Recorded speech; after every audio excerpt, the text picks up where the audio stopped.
I would like to call the December 9th regularly scheduled board meeting to order and ask that you would join me in a moment of silence.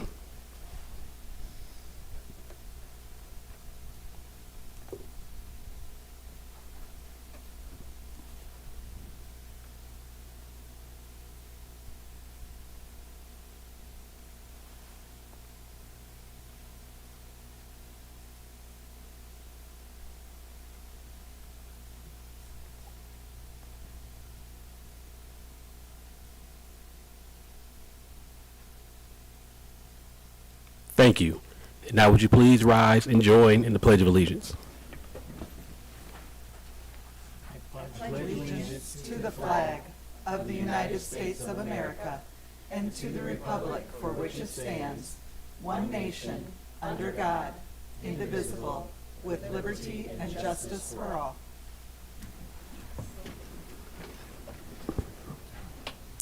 Thank you. And now we'll have Director Matlock read our mission statement. The Waterloo Schools will set the standard for urban education for ensuring that every student is given the comprehensive support and diverse experiences needed to graduate with a diploma and a plan. Thank you, Director Matlock. The next item on our agenda is for information from individuals and delegations. This is an opportunity where those who wish to address the school board may do so. Please keep your comments to 3 minutes or less. Ms. Arndorfer will hold up a yellow card when you have 30 seconds remaining and a red card when your time has expired. At that time, I will ask you to conclude your remarks. Please also keep your comments respectful and constructive. We're all here with the goal of trying to help our students. Please also avoid criticizing the job performance of specific employees of the school district. Personnel matters are confidential and must be handled through the proper channels and not in a public forum. Finally, we provide this as an opportunity for public comments, so this is not generally a back and forth discussion, especially of items not on our agenda. At times, we'll try to help with information before or after meetings, but we have to proceed with our board meeting agenda items. With that said, I would like to invite anyone who wishes to address the board to please come forward and start by stating your name and home address. Going once? Going twice? All right. Moving on. The next item on our agenda is for information only. And this is a donation from the Donna Bartley Reed Estate. And it is the superintendent's recommendation that the Board of Education accept with gratitude this donation in the amount of $168,000 from the Donna Bartley Reed Estate as presented. Can we get a motion to put that on the table? So moved. Second. And discussion, I believe.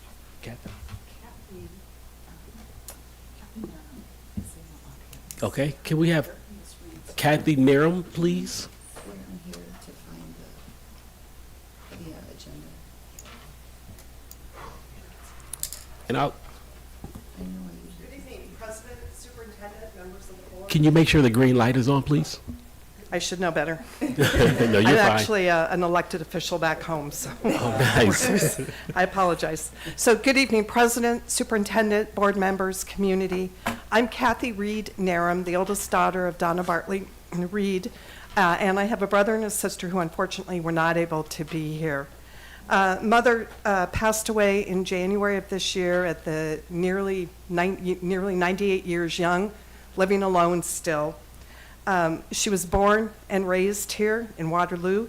She attended Waterloo School Districts, graduating, and then going on to the University of Minnesota and graduating there with a business degree, something I guess women back then didn't do too much of. So a little exceptional. She believed and credited the Waterloo School District with really instilling her love of learning and her love of books. And as we grew up as children in the San Francisco East Bay, she would often comment about, the education we were getting, even though we were supposed to be in a very good school district, was not up to par with what she'd had here. And so, I kind of lost my thought here. So even though she was away from Waterloo for over 60 years, last 60 years or so of her life, her heart always stayed here. She always kind of saw herself still as part of Waterloo. And a Midwesterner, she always talked about the values and everything. And so when she and my dad made their will, she was very intentional that she wanted to give back to the school district because she really credited the district with her education and her success in life. And as a result of her love for books, which she carried with her all the way to the end, she felt that the school libraries, she wanted to benefit the libraries with books and materials. And so that's what the donation is for. She wasn't expecting that you would just blow it all out in 1 year necessarily, but if that's how you choose, that's okay. And she also didn't have any set expectation that it would only be for elementary or high school. She trusted that you would use it to benefit students and try to instill that love of learning and the love of books that she took away from here. And so with that, our family's very happy to give the donation on her behalf from her estate, and we know you will put it to good use. And by the way, I was also born in Waterloo, so it's a little bit coming home. So with that, if you have any questions, otherwise I appreciate allowing me to speak and just kind of put a face to the donation. I don't know if we have any questions, but I'm sure we have a few comments. Okay. First, on behalf of the board and the entire district, we're grateful to your mom and your siblings, so make sure you get an opportunity Okay. to tell your siblings that this, and I think with the amount of people in the gallery today, being able to hear your mom's story through you and how she felt about our district and the start that it gave her throughout her life and her career, I think it's important to make note of that. This kind of warms my heart. Yeah. I mean, it's a huge donation, and just knowing that the people of the school district, the people of the community that poured into your mom, that she remembered this little bitty place in Waterloo, Iowa, way out in big California, Right. enough to write it in her will and give back to the place that gave her a start. We're extremely appreciative and gracious, for this donation. So you make sure you tell your entire family. I'll do that. I thank think, one of the things in California, in the school districts, the first thing that gets cut usually are materials for the library. And that was something she saw. She was also on the library commission out in San Leandro. And I mean, she had a true love of books. And because she saw how San Leandro treated, balanced their budget, that was something where she thought she could make a difference by making sure that there continued to be new books into the school libraries. So we're very glad to do it. As I said, we trust you will make the right decisions and use it appropriately, and I hope that students now and students to come, can benefit from that. And this is the largest, most generous donation from a private family since my time on the board. Which is a very long time. So this really is remarkable, and it stands out. So we really thank Well, your family. as I said, she talked a lot about what a great education she had. She had a plastic cup. I kind of now wished I'd saved it. There was another woman, interesting, where she lived that also graduated from Waterloo school districts, but it was her 75th recognition of the 75th year from when her class graduated. And That's crazy. so, as I said, she was almost 98 Yeah. when she passed away. So anyway, thank What you. was her favorite book? What wasn't her favorite book? I think the thing that she really enjoyed was reading to, she had 5 grandchildren, reading to the grandchildren, particularly, 5, 6, when they really began to understand. She had 2 great-grandsons, and she read to them. They didn't sit still. I don't think, she quite realized it, but she kept going. But, Pat the Bunny, the Eric Carle books, Goodnight Moon, any of those. And then she read a lot of books, herself, history, Herbert Hoover, from Iowa. So she loved books. I mean, if we went to a museum, she read every word. And I can tell you that her brother and sister and I were like, can we get out? But that just was the love of learning that her education gave her and made her who she was. And she did a lot of things that, from her generation, a woman wouldn't have done. I mean, you have to be honest. Yep. Paved the way for people like me. Absolutely. And us. And that's And right. us. And that's right. So, anyway, thank you, and Thank you. Thank you. Thank you so much. Make sure Thank you. Let's get a vote first.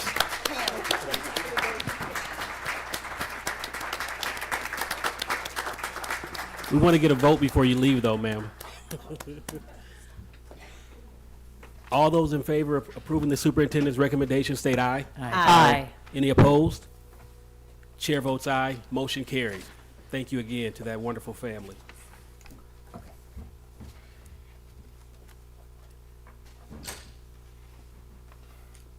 I'll keep going. Jeff, can you get a couple notes for us? I'll keep going. The next item on our agenda is for information only. And this is new partnership recognitions, and we have quite a few this evening. The Partners in Education program builds meaningful collaboration between Waterloo schools and local businesses, nonprofits, and youth and community organizations to enhance student learning and success. This evening, we have 5 new partners in education that have decided to join with the Waterloo schools. So first we have the Waterloo Alumni Chapter of Delta Sigma Theta Sorority Incorporated. And I think we'll do this twofold, and this is for information only, so it doesn't take a vote. And they will be partnering with Cunningham School, Dr. Walter Cunningham School for Excellence, and also Kittrell Elementary School. So while they're coming up to the podium, Cunningham School, Dr. Walter Cunningham School for Excellence, currently has Partners in Education with Community Bank and Trust, Tim's United Methodist Church, the City of Waterloo, Waterloo Public Library, First Presbyterian Church in Waterloo, and VGM Group.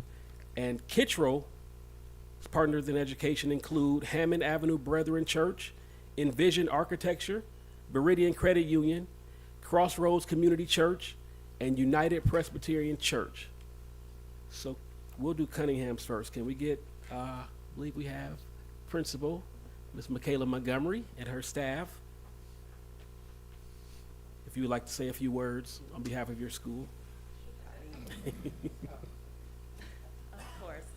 We are looking so forward to this partnership. We've started some years ago, but now to make it official, and just to continue our partnership for not only our babies, but the community as well.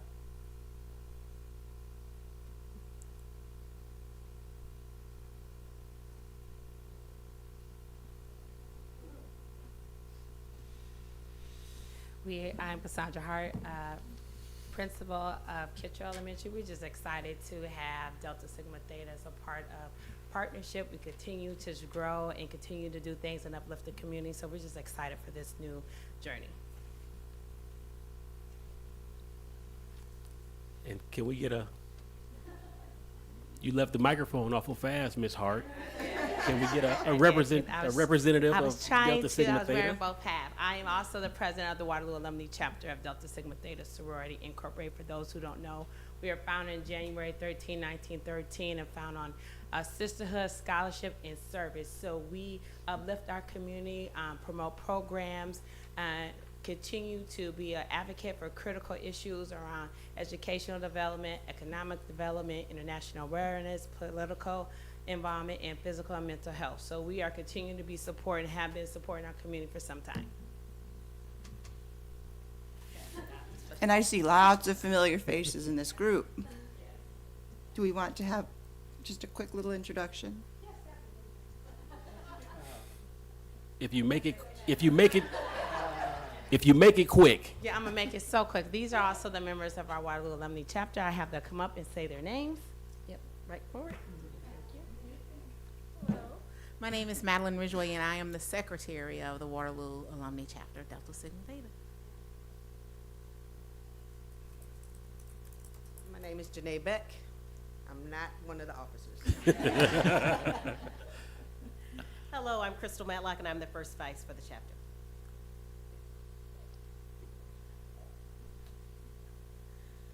Good evening. I am Daphne Bevel, and I am a charter member of the Waterloo Alumni Chapter. I'm Qualisha Williams, and I'm the treasurer of the Waterloo Alumni Chapter. You look familiar. Precious Clark, and I'm a member of the Waterloo Alumni Chapter. Thank you. Thank you all.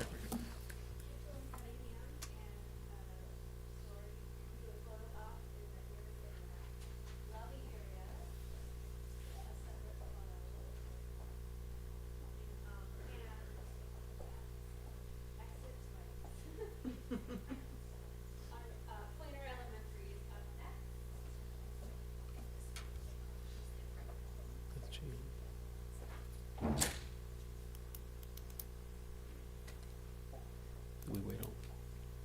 You go, Amy.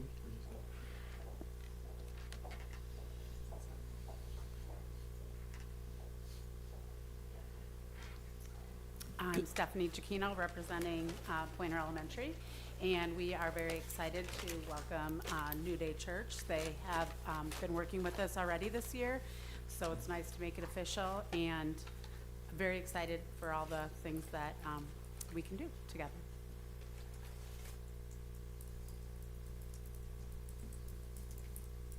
I'm Pastor Doug McGee of New Day Church.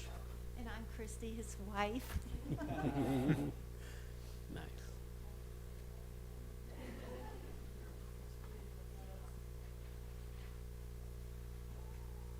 And while we're doing that, we want to thank you.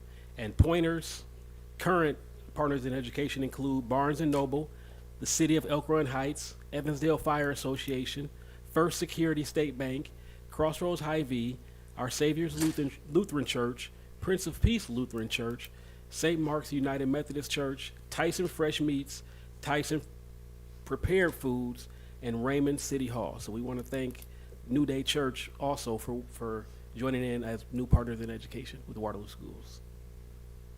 And I believe next we have Kingsley Elementary School.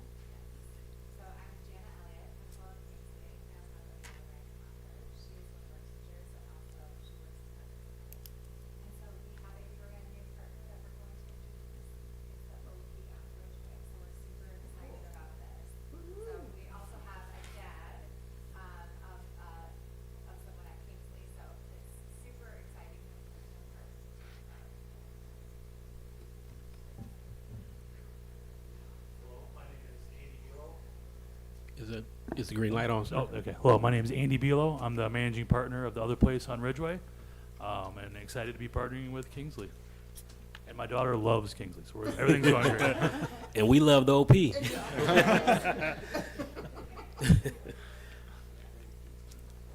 While we're getting that, the OP is also already currently a partner with the schools, partnering with West High School.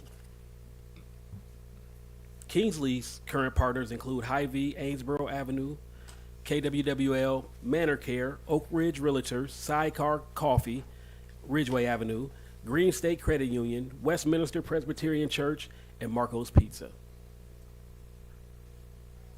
And last but not least, we have Hoover Middle School. Good evening, I'm Lori Nettie. I'm assistant principal and athletic director at Hoover. I'm also overseeing the Partners in Education. This year it's a new role for me. Officially tonight, we are welcoming the OP as a partner, and then also Bambino's is a new partner for us, and we are super excited to work with both, continue working with the OP, and joining forces with Bambino's. We've already started We had some snacks at conferences with Bambinos. They're helping us, we're helping them. Their proceeds go to, I believe it's breast cancer awareness research, so they donate to that, but they're also helping us with funding different things for the classrooms for kids. So we're super happy and excited to have the OP and Bambinos join our pie team. Nice. Thank you. Well, welcome again, OP, and to Bambinos. We like snacks also. Do you have a Hoover kiddo too? I mean, you will. Do you have a Hoover kiddo yet too? No.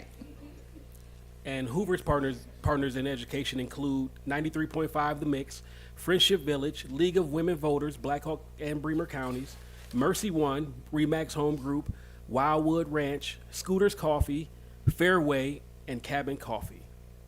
So we would like to thank all those in our businesses as well for being partners in education with Waterloo Schools, and thank you as well.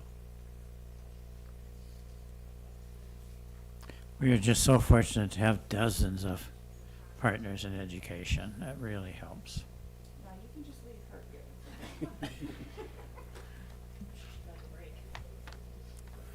Thank you, Amy. Thanks, Amy.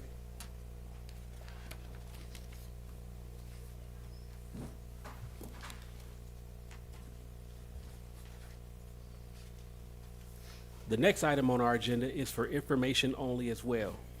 And these are our board celebrations. So first we have board celebration, Hoover Middle School music students. And I believe we have Luke Overton, Naomi Kraus,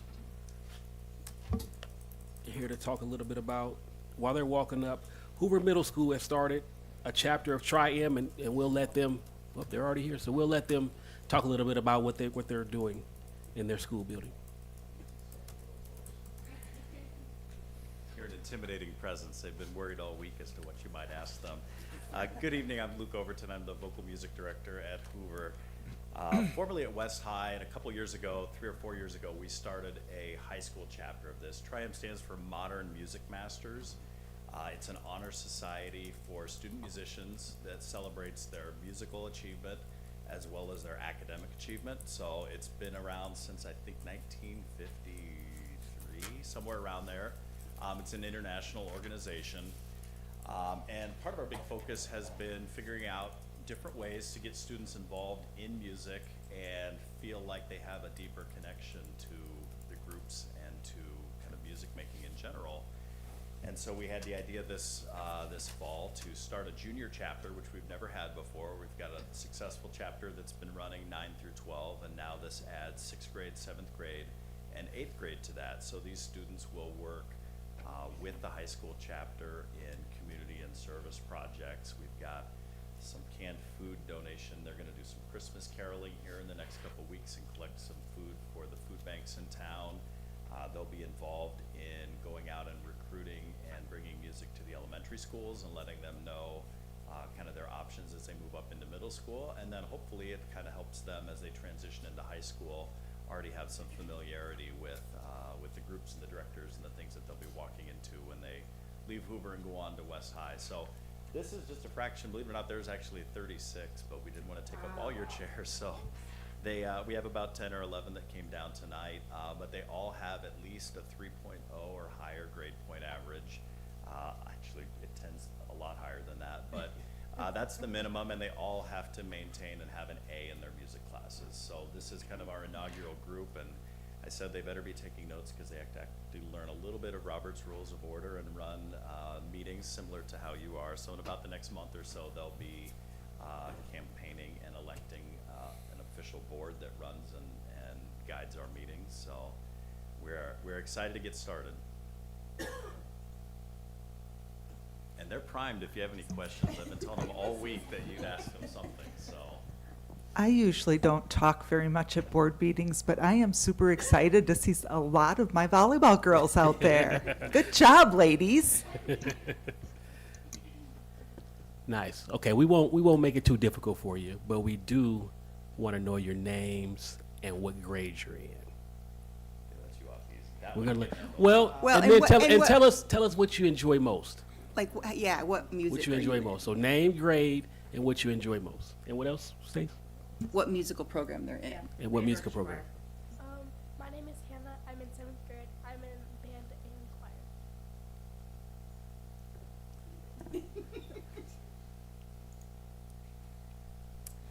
My name is Karen.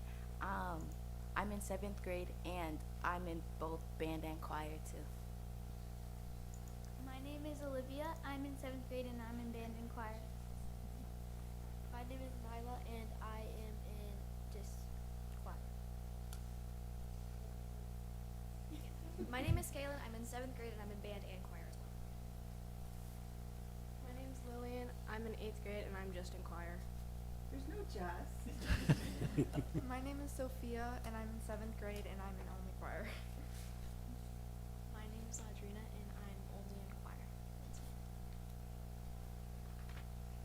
My name is Addison. I am in 7th grade and I am in both band and choir. My name is Damani. I'm in 7th grade and I am in only choir. My name is Taylor. I'm in 6th grade and I'm in percussion and chorus. My name is Ellie. I'm in 6th grade and I'm also in percussion and choir. My name is Sophie. I'm in 6th grade and just choir. Nice. Awesome. You got any specific questions? No And questions, we love but thank you. carolers coming to the ESC also. Hint, hint. Thank you for sponsoring this to the teachers that are doing that, and thank you students for being in it. It's so important. Thank you. And we'll be kept apprised of like when things get rolling and how we can help, right? Okay, so we'll expect to see all of you back soon to give us some updates once you get your board going and you start putting together some of your campaigns and how you want to raise money. So we'll be here. Absolutely. Thank you so much. Thank you.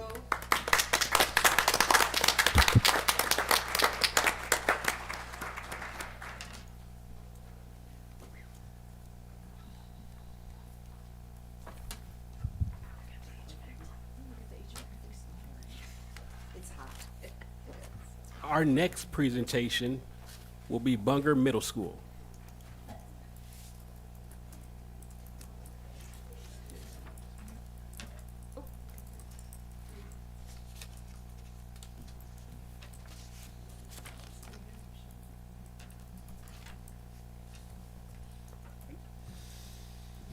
All right, good evening. I'm Zach O'Brien. I have the distinct honor and privilege of being the principal at Bunger Middle School.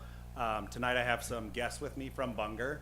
We have Justin Nosbish. He is our instructional coach. And then we have Dharma Kraus, who is an 8th grader, and Cassidy Hicks, who is an 8th grader. I'm going to let them do most of the presentation tonight. They are going to be talking about IXL, which was a program that the school piloted last year, and then I think it was brought to the board, and it was adopted to start being used, and it has been very successful for our students. So we thought it would be great for us to share that with you tonight, and you could get a firsthand look at what students do. So I will turn it over to Justin. Good evening. Again, I'm Justin Nosbish. I'm the instructional coach at Bunger. And when Zach asked me and said we had to present, he said, "What do you want to present on?" I was like, "Oh my God, we have to present on IXL."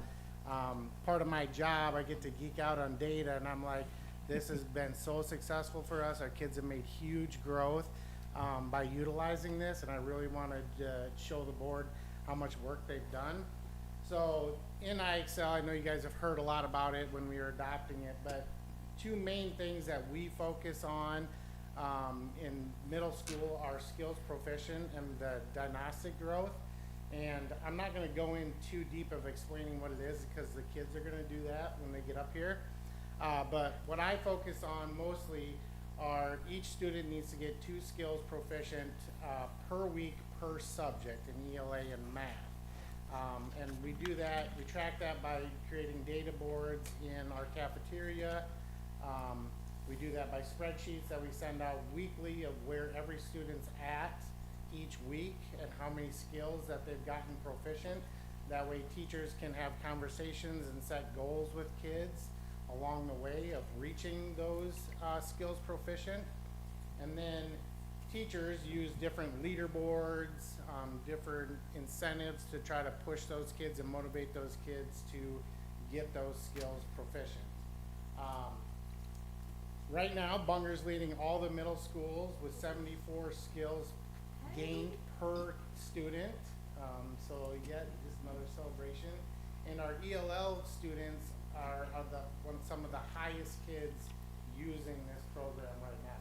They might be at a little lower skill level, but they have the highest amount of hours and usage in our school. So I thought that was awesome.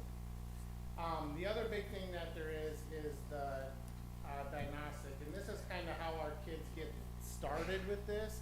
So they will take a diagnostic. It takes about 45 minutes for the first one to take, and what it does is it sets their level of where they're at.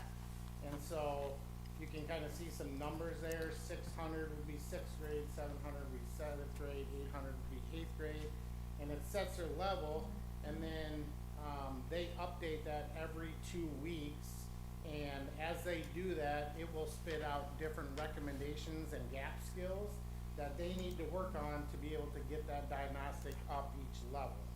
And so we call it the starburst, and they'll explain it to you a little bit, but they go into the starburst and they usually try to find some of their lowest gap skills that they would work on and to try to move up into the next level. So here's a picture of the starburst and then the recommendation wall that they're going to talk about in a little bit. So with that, we said that we wanted kids to grow 25 points per diagnostic checkpoint, which is quarterly. And right now, Bunger is averaging 55.5 points of growth at this last checkpoint. There's 2 more checkpoints before the end of the year. So that equates to more like 150 to 200 points of growth by the end of the year. So we're looking at kids growing almost 2 grade levels by the end of the year. And what we've seen so far is that some kids are growing more like 700, 800 points of the kids that are really bought into it and are using it at home, and all the time they're making huge gains in that diagnostic growth. This kind of ties back to our SIP plan too, in that one of our goals is that 80% of our kids will be proficient on the grade level standards.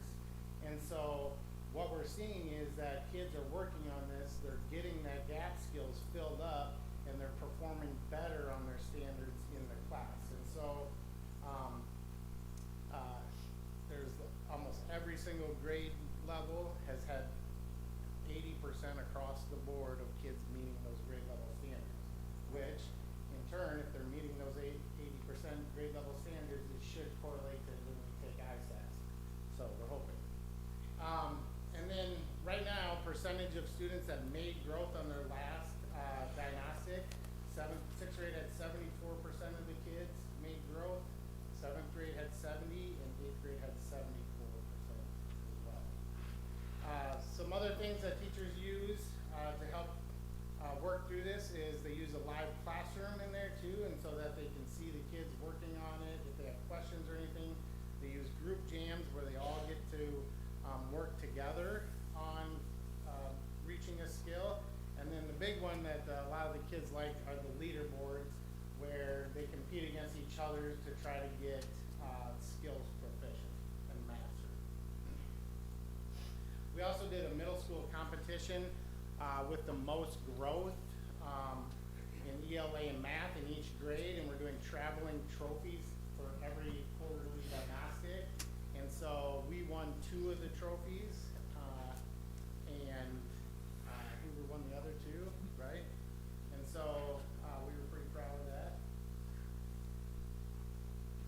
Yes.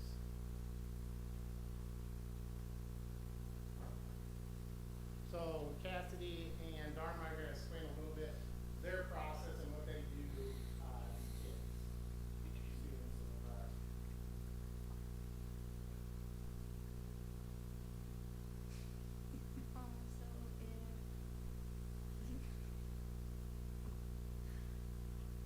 If you look, you can see the star from your teacher. That's just showing like skills that you're teacher like recommends for you. Like if you do a lesson in class and you want to work on it more, they give you the skills that correlate with that lesson that you worked on. It shows your recent skills and your recommendations that come from your Starburst. It shows what all you have done in the week, like what questions you've answered, how much time you spent on it, and the progress that you've made within skills. And then you can get awards for doing so many skills or spending so much time on each skill. And then it also shows the leaderboards that are currently going on within the week.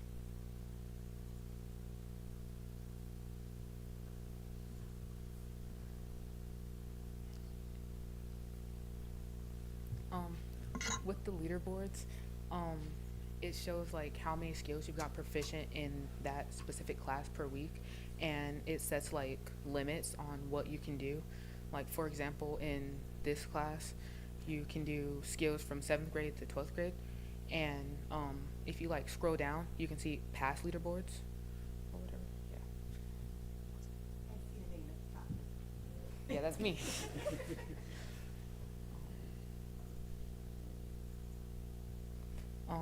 If you click on the learning part, you can go to like different like skills for different like specific categories or whatever.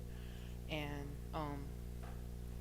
if you like scroll down, it shows like a whole bunch of different skills for different like things. Subtopics, yeah.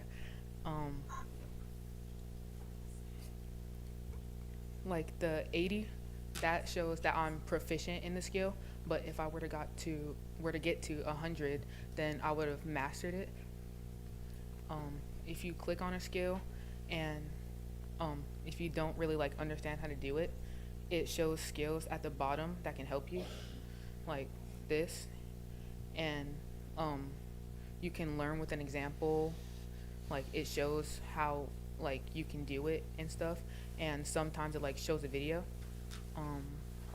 Then when you're done with the thing that you don't understand, then you can return back to the original skill. So while you're going over that, do you have to master it or be proficient in it to go to the next level? You want to answer it or you want me to? So if you're working on this skill, do you have to complete this one to do a different one or go to the next level, or can you hop around? You don't have to complete it or get it proficient. You can just go out of it if it's too hard for you, but you can still come back to it. It'll mark like how much you've got done. Like if I exited out of this and then went here, it shows like how much I've gotten done and how much I need to finish. Wait, at the top, does that say you're working on 12th grade language arts stuff? Yeah. Yes. So they have to get 80% and then that's proficient, they can move on. They can work to get to 100%, but we try to just get them to 80 and then move on to the next skill. Because the questions will progressively get harder higher the level goes up.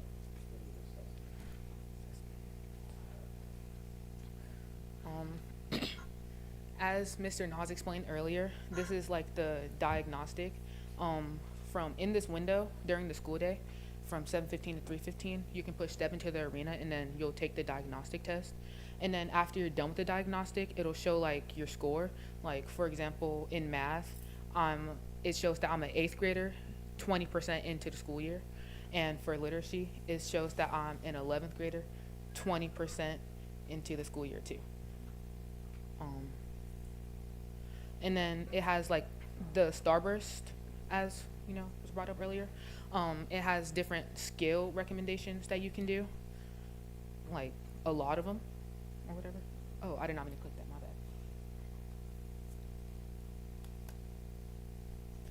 And yeah, you can just go to different ones. How often do you go in and do it says step in the arena, the diagnostic test? How often do you? Every 2 weeks they go in and update it. And so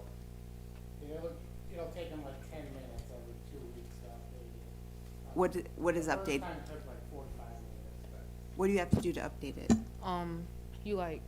You step into the arena, and then it'll give you the choice to either do literacy skills. To either test on literacy or math. And then depending on which one you choose, it'll give you an amount of questions to answer for IXL to fully understand like where you are. So okay, so you're doing the work all the time, and then every 2 weeks you go in and you do these tests on your own, Yes. right? Okay. Yep, and then so as they're working on those skill gaps, it updates their diagnostic, so then the diagnostic will throw them out harder questions. Okay. Or based on what skills they've been working on. Yep. Yeah, this is amazing. It seems like a lot. We can probably do a work session on this. This is good. Back in the day when I went to Kittrell, when I was in the 5th grade at Kittrell so long ago, they had something like this, but it was cards in a box. And you had to pull the card out and do the skill and mark yourself off. And when you had to do the diagnostic, your teacher would have to check it. So you guys get this instant feedback from this thing, but we had to wait, for someone else to check our work on this. It wasn't as much fun as what. Yeah, correct. So that's what's great for students. Their world is interactive, it's digital, it's the world they live in, and this is a platform for them so that, just like you said, they're getting the instantaneous feedback. We're able to see the growth. The other thing that's great, and you can see on like Cassidy's, she's done 43 hours and 31 minutes of work this year. She's answered 10,398 questions, and she's made progress in 487 skills. So it's great from my standpoint as an educational leader. A lot of times kids are like, hey, I want to jump on my computer and do games, right? We've kind of taken that away, but we've given them something that is still very interactive to them. So now we have structured time where they're constantly working on skills. And the other thing that's great is we know students learn at different rates and are at all different levels. So where maybe she scored as a 10th grader in English and now she's up to an 11th grader, we may have a student in 8th grade that's at a 5th grade level, but it gives them the opportunity to catch up and close those gaps outside of the classroom.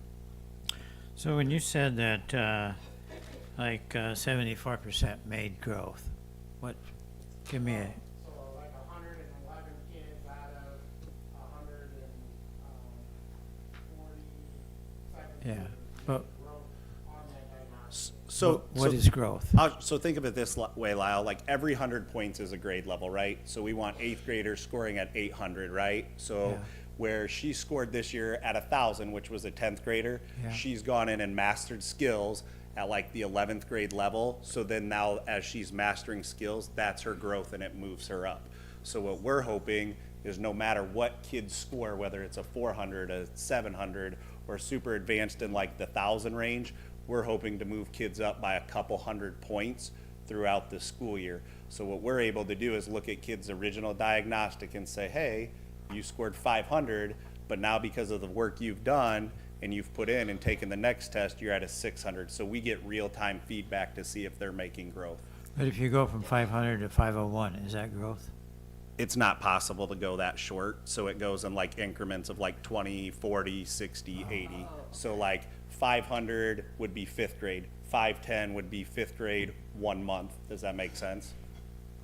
Yes, expected growth is 25 per quarterly. Okay, that's what I was searching for. So when All you're right. saying the kids that made the growth, are you using that criteria when 74%? It's that that the growth is along, That expected growth. okay.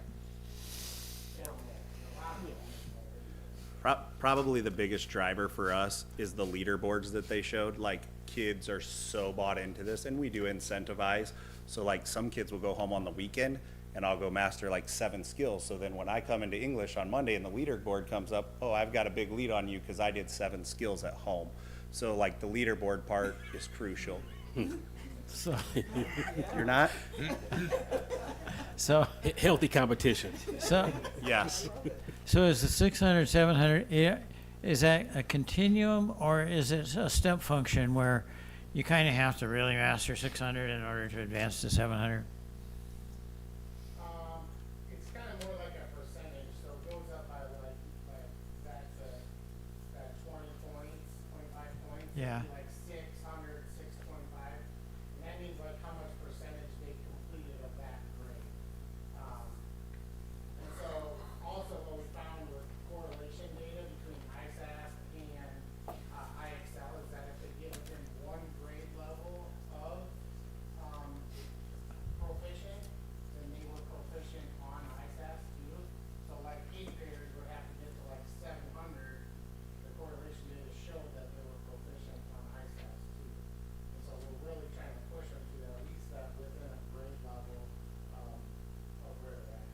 But they can just automatically choose to advance, and it jumps from 700 to 800 automatically. Okay.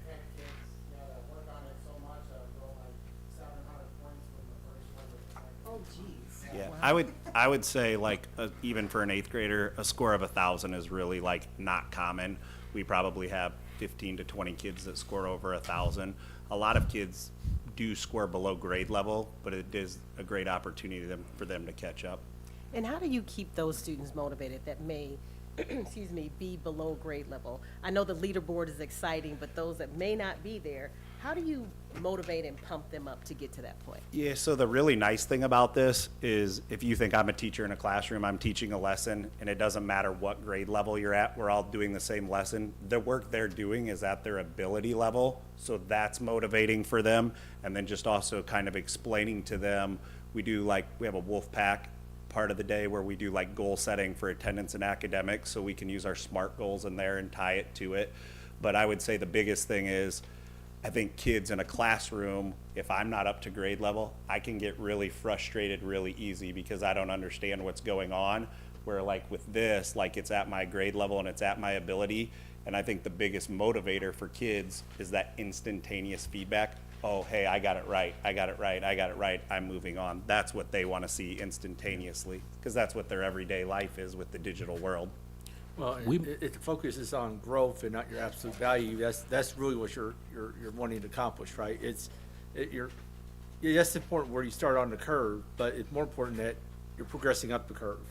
Correct. And So that's the point where getting kids motivated to look how much I progressed, look how much I grew, in my skills, and that's, I think, helps. We may have to have the students present at a work session. They did Yeah, an no, awesome it would. job. I would be honest. It would be really good for you guys to see as an instructional leader, like of a building. This has been a game changer for me because kids want to do things like games or whatever, and to be able to take a program like this and plug it in with some structure, like it's a game changer. And I'm really excited about it. And I know you guys made a big investment in it, and that's why we thought it was important to present tonight to the board. Awesome job. Perfect. Awesome. Hey, ladies, real quick. Thank you. Do you feel like from doing this, that what you're doing in your regular classes feels easier? Okay. And that's what matters. Awesome job. All right. Thank you guys so much. Thanks, Zach. Thank you.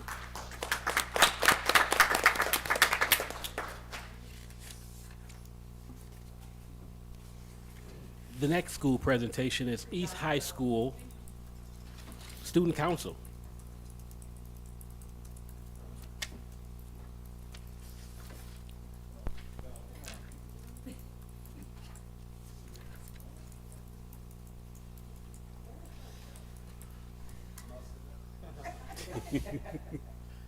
You're getting off easy today, huh?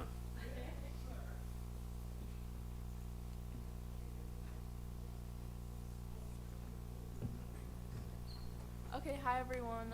We are two members of the Waterloo East High Student Council. My name is Hannah Smith. I'm a junior at East High, and this is my third year being in Student Council. And my name's Amara. I'm a senior, and this is my second year in being in Student Council. So Ms. Pickleman and Ms. Garbus are both staff at East High, and they are our coordinators for this.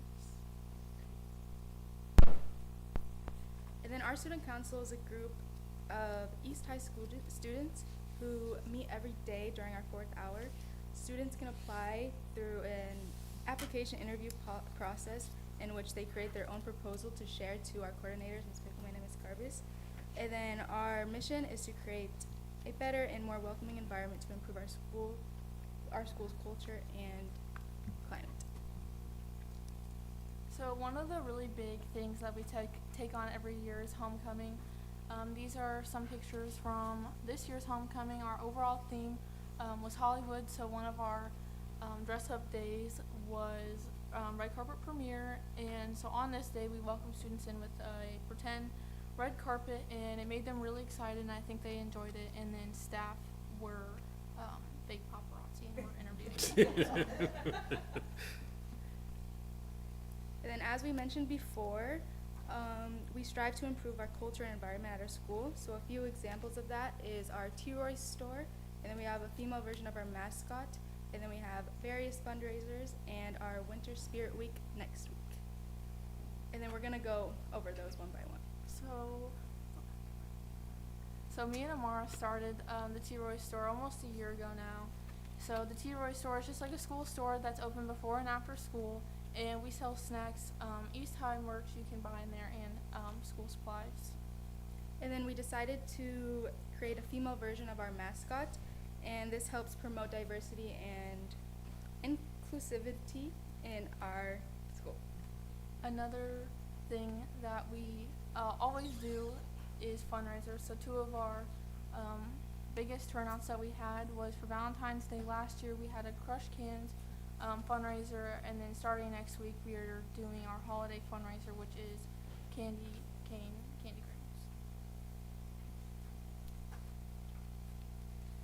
And then a couple things we do to give back to our community was volunteering to clean the City View Park, which was a great experience. We learned about we learned how caring for our environment helps improve our community as well. And then we also have recently been working together to create teacher spotlights, which acknowledges the great work our teacher does at school. So one of the really big things that we took on this year was we created our own Instagram page. These are some pictures from it, and then the QR code, if you're willing to or want to, you can scan and follow our Instagram page. On there you can find videos that members make that feature the student body, and we also post lots of updates on there, and it's full of information. And then our next slide is a video we made to help improve our school culture. It's basically we went around the school asking the seniors to give advice to underclassmen, and we wanted to show you this video.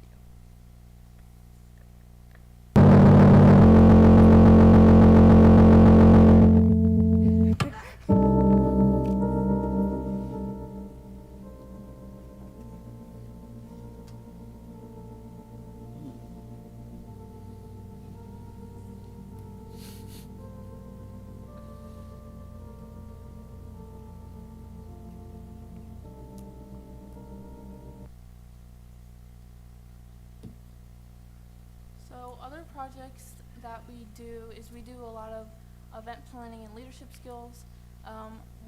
Two things that we take on every year is homecoming and prom. And last year, me and Amara planned a banquet for student council members, and then at the moment we are planning a winter celebration that will be held next week.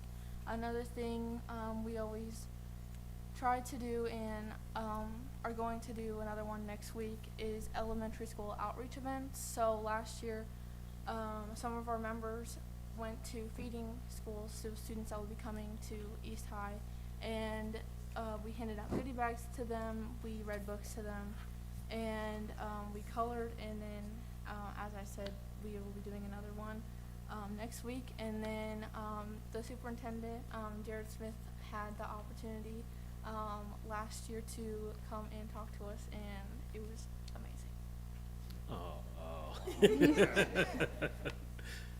And then we've had a few conferences this year. One was in fall. It was our I-STEP Summit, which is basically an anti-tobacco organization, and we learned about anti-vaping and how vaping can affect our youth. And then recently we went to an Iowa Student Leadership Summit, where we met a bunch of other student councils from around Iowa in different schools and learned more about leadership. So we want to thank you for your time, and just know that there is lots of more projects coming, and we are also planning East High's 150th birthday party. Oh, nice. And then we also have a few gifts for you guys. Oh.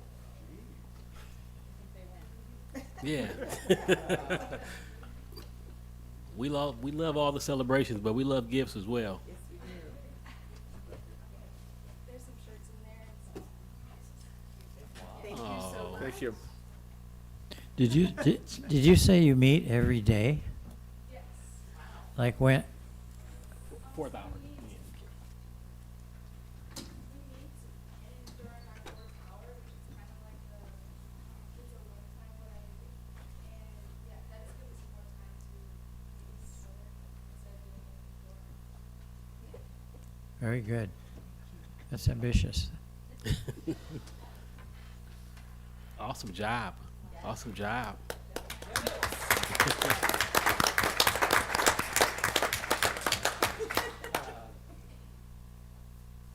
We love gifts. At this moment, can I get a motion? I think we need to amend the agenda briefly before we get ready for athletics. Can I get a motion to So moved. amend them? So while we're doing our celebrations, and if you ask anybody up here, they know how I feel about these celebrations.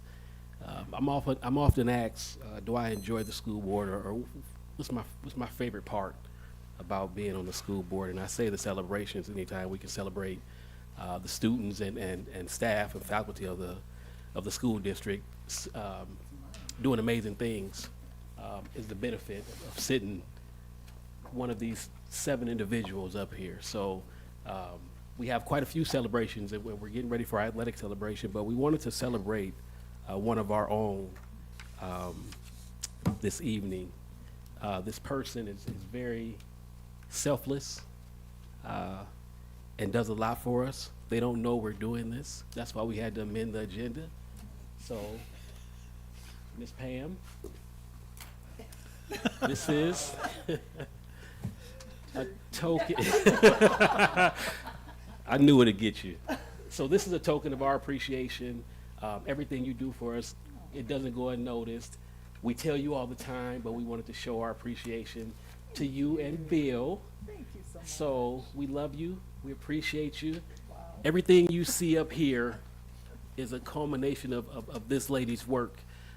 She does amazing things in our district, and we thought it would be a good thing to recognize you during this celebration. So we appreciate you. We love you. Thank you. Thank you. You guys make it easy. Sometimes. Sometimes not, but I appreciate it. Thank you so much. It's not easy to surprise me, and I'm totally surprised. Thank you very much. We didn't even tell Dr. Smith, so Yeah. we didn't want him telling. So, That- yeah, he might have. He I'm- might have. So, I'm surprised you're surprised if you really are, because nothing goes on in this district without Pam knowing about it. yeah. Nothing. So, can we all give Ms. Arndorfer a round of applause, please? Thank you.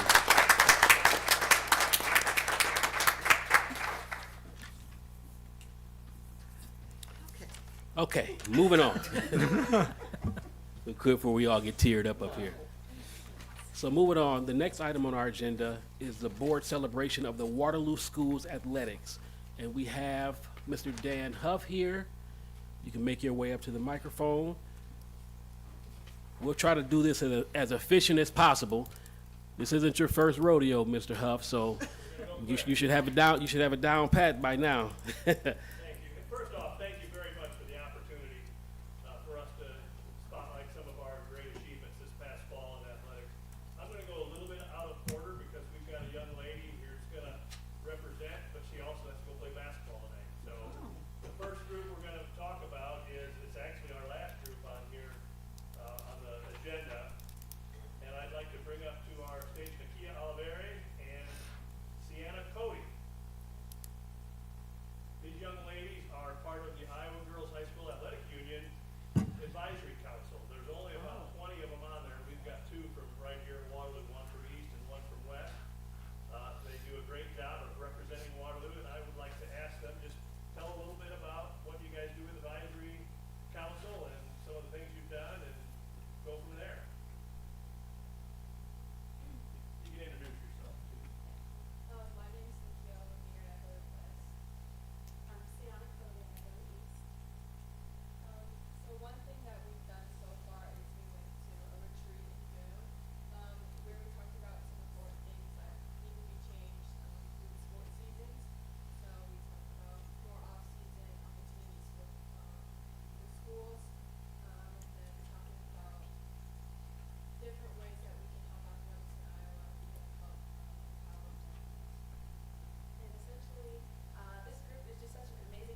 So, real quick, because I know both of you young ladies, and I know how good of students you are. So, with all that you do, where does academics rank in your lives? Because I seen one of you were academic all conference for cross country, correct? And I know the other one holds a 4.0. So, talk about that a little bit.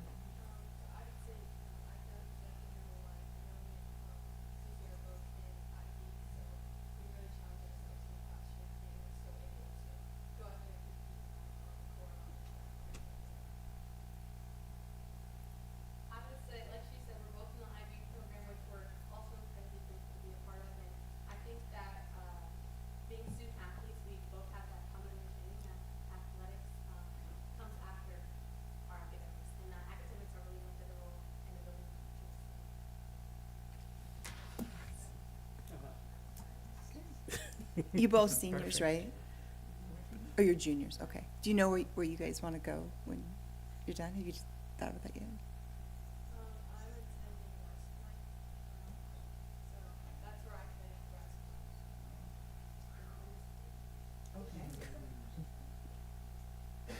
Holy cow. You see the smiles up here, right? Okay, okay, okay. Very impressive. Thank you, ladies. Thank you. It's very evident just to hear them speak that Waterloo is well represented at the Iowa High School Girls Athletic Union. So thank you for being such great reps. Coach Burgess is Nakia also has some things she's been recognized for in the sport of cross country, and I'm going to let Coach Kayla Burgess explain those. And we're going to let Sienna take off. She stayed a little extra. They got a game tonight. She's going to go play in the varsity game. So thanks. Good luck tonight.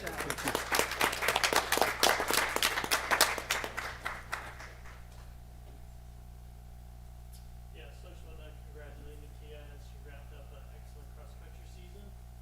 Some of her accolades in the athletic field where she finished top 4 in every race for the entire season. She was the MVC Divisional Champion Athlete of the Year. She set a new school record at a time of 17:43, which was one of the top times ever in the state of Iowa. She was 4th overall for a state meet individually, and she was the 2nd straight year being all-state selection for a meet. She also represented well in the classroom, which is part of the National Honor Society, the International Baccalaureate Program, and a part of the IATC Academic All-State Team. So clearly she represents not just excellence in the athletic field, but also in the classroom. And she had a triple double. Okay,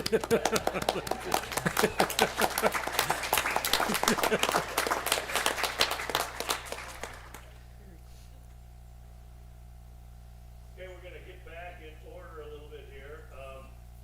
Real excited to know that in this next sport that we're going to recognize, Waterloo once again is on the cutting edge. And I'm going to turn it over to Coach Kennis, and he's going to display some hardware that they've got. Please welcome Coach Corey Kennis and the esports state champions.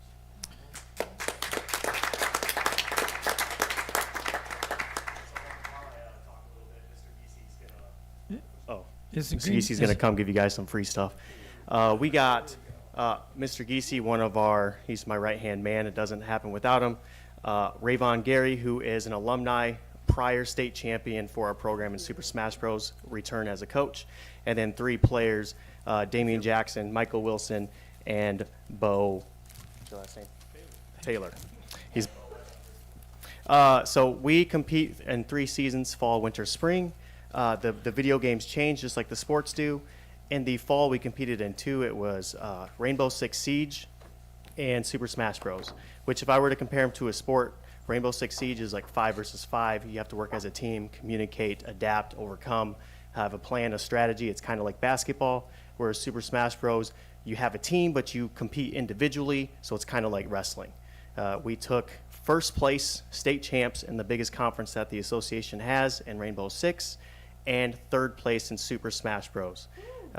It's pretty awesome.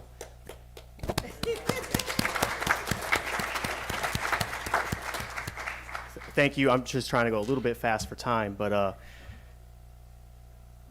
Definitely. So here's our bracket that we won. We had to play Linmar round one, which in our 4 years in this association, we have a budding rivalry between them and us, and we seem to always come down to us either at state or leading up to state. We had what do we have? Waukee Northwest in the first round, Linmar second round, and then we faced Muscatine in the championship. We were there for 12 hours. We do our season remotely from our esports lab, which is also my classroom at East High, which shout out to Mr. Moses, Mr. Phillips, Dan Huff, all you guys. Everything that we've ever asked for and tried to do, we've never hit a roadblock. You guys are extremely supportive, and we can't wait to rebrand and or merge and do this whole one high school esports. We're definitely going to need a lab. Don't forget about us, Mr. Smith, Dr. Smith. I don't know, we're really excited. And honestly, we're Trojan Esports, and the merch in front of you has the Trojan logo that was adapted by one of our art teachers, Mr. Oberhoy. It's like Tron and the T-Roy mixed. But we have a lot of West students. I mean, all three of the students tonight are from West, actually, coincidentally. Rayvon's from East, but we have Expo students. We got a student who drives down from Waverly. We got a couple Waterloo Christian kids. We are one city. So we're glad to have everybody represented. I think the last time we were here, a board member had asked how we're doing with numbers with girls and boys. We definitely got some more girls joining the program, which is really exciting. We practice in East Tuesday, Wednesday, Thursday, 3 to 5 p.m. Swing by, check us out. Our first games actually start this week. You can see it go down. So give me a little warning so I can prep the kids. No, I'm just kidding. Pop in anytime.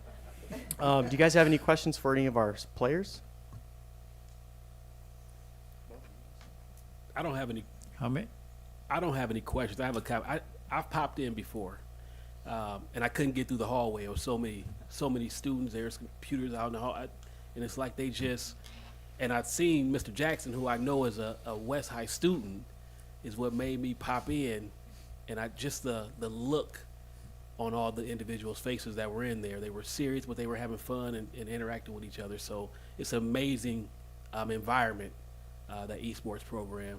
If you ever get an opportunity to check it out, so it's good. So how many students are involved in total? Last year, we had about 70 in all 3 seasons. This year, we're definitely going to break that number. We'll probably be closer to 90, maybe 100. It's all set. So, are there a lot of schools in Iowa that have esports?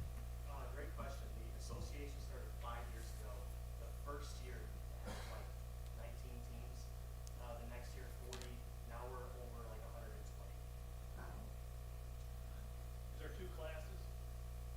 It depends on the video game. So the schools sign up for them. So if all 120 were to sign up for the same game, which hasn't happened yet, they would break it into probably 4, 5, 6 classes, however many they had to. For Super Smash Bros, there was 3 classes. For Rainbow Six, there was 2 classes. We won the 2A championship. So you rotate the 5 or however many are going to be counted on the score? Yeah, the team rosters mirror. They mirror like basketball. We have a roster, varsity. We have flex players. We can sub in between rounds.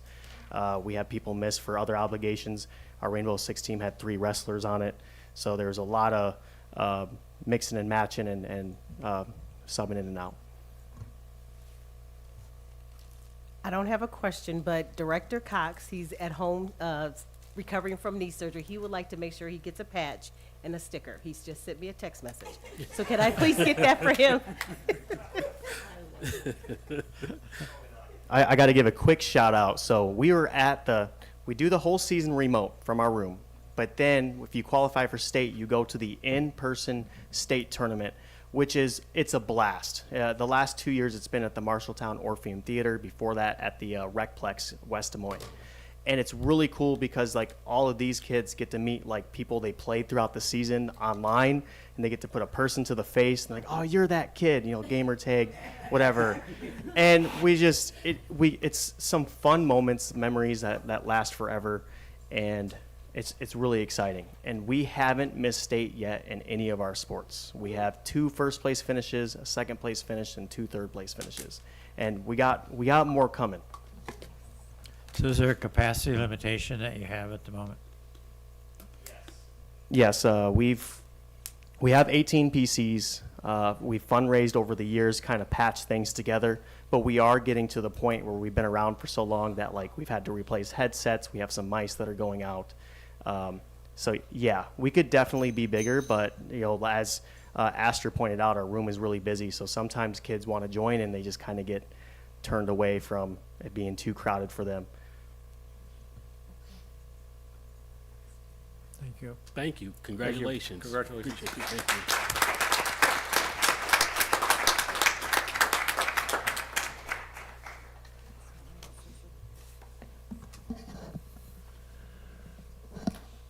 you. Okay, we're going to get back in order now. Each year, if you're not aware, the Rotary Club invites the football team, football players, senior players, and coaches to a thing, and the volleyball has their own Rotary night. And then they select a player from Waterloo, a volleyball player and a football player, as the top player in the city. So we've got both of those this year in volleyball and football. So I'm going to bring up Coach Hagnes, and he's going to tell about our volleyball MVP.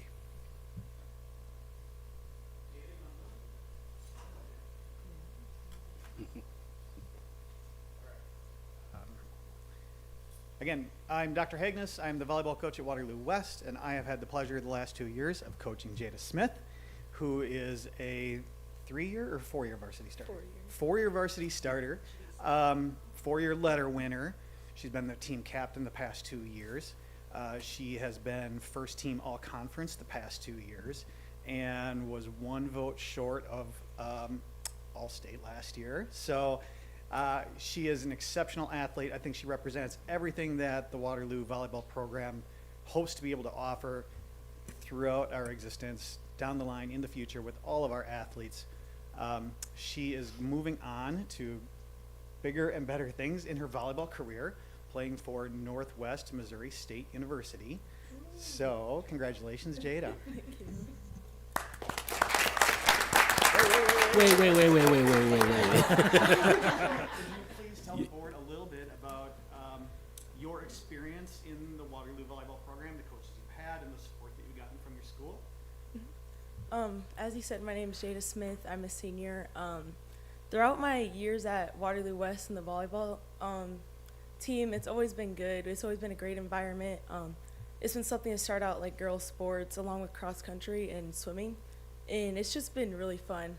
I've found myself throughout all 4 years. I feel like I've accomplished all my goals all 4 years, and I'd like to thank my coach Chris because he's also got me here too, and I'd like to thank everyone in Waterloo that's helped me get to where I am today.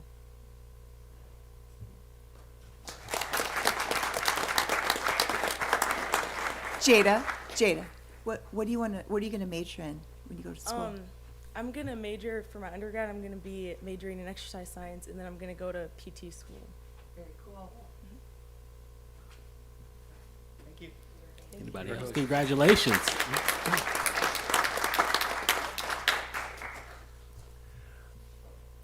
And I would be remiss to say that both Mr. Ulsis and Mr. Moses would love to be here tonight, but Mr. Moses is over there at East taking care of a basketball game, and Mr. Ulsis is we're excited to hear is moving into his new home today. So they helped us get this all ready. So coming up next is we would like to recognize the football player who was the Rotary Club Glenn Doc Miller Award, which we have some of our coaches in here, at least one, I believe, won that award back when they were in at West High or East. I think it was West High. I knew that. But anyway, I'm going to introduce Coach Moore. They've had a great season. He's going to talk about their award winner, the Doc Miller Award winner. He's going to talk about being state qualifier, 5A state qualifier, and then some first team and second team All-Staters. And what was really cool, in addition to all of that, Coach Moore and his staff were named the their district coaching staff of the year. So, Mr. Moore, please come on up. right again. Thanks for having us. I'm gonna go through first Rotary Club, which is Brady Dean. Brady Dean is one of our quarterbacks this year. He was a 2-year starter, multi-sport athlete here at West High or at West High. Participates with football, wrestling, and also did baseball and gonna do track this year, right? And gonna do some track, so a 4-sport athlete, which is very uncommon at the 5A level. So he's doing a good job for us. Not only that, he's all MVC and all state, all academic team. Also made the first team all academic, on the first team all district and all state team. He was team captain for us this year and done a great job just throughout his leadership and for our team. So Brady can talk a little bit about himself, but he's done a great job and we're gonna miss him a lot. Oh yeah, obviously as Coach Moore said, I was a senior quarterback this year for Waterloo West, also a captain for our team, and I think this year just one of the main things that we tried to focus on was coming together as a team and working towards our goal, which is obviously making the playoffs. We obviously made that goal happen, and it happened day in and day out, holding each other accountable, and obviously as a captain, holding all of my teammates accountable as well as with myself. And so that doesn't just happen on the field, it happens in the classroom, going to class on time, obviously getting good grades so you can compete, and all the little things that happen outside of just what happens on the field as well. So, What are your plans? I plan to go to college to major in business while also playing football. I just don't know where I'm going to play at.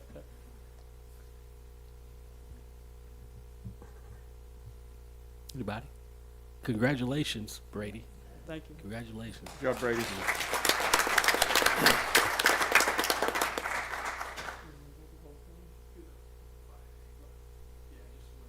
Okay, no problem. Yeah. Okay, we was also lucky enough to have 2 young men who were nominated for the All-State team this year for 5A.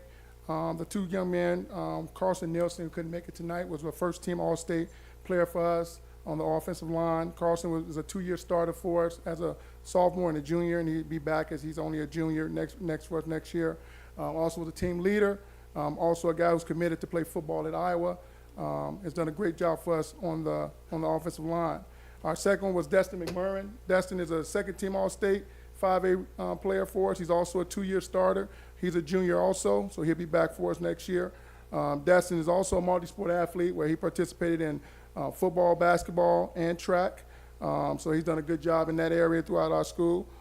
Destin also was part of not only the All-State team, but also the All-District team. So he's on the All-District team for us, and then also the All-Conference team. So he's done a good job. We're looking for him to bring some leadership for our team next year, and he's a great kid to talk to, so I'll let him speak.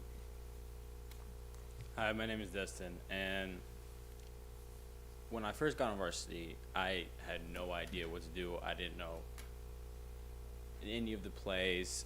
I really think that the main goal that I want to set for myself next year is leadership. When a person, like an underclassman, comes in and doesn't know what to do, I show him what to do and help him. I don't leave him in the dust like some of the people do. Yeah. And I don't, I want to lead with a positive attitude and help them accomplish their goals that they set for themselves. And yeah. I don't have my green light on. What was your most memorable moment this year?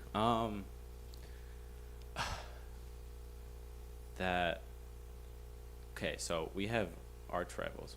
Other than East, Dubuque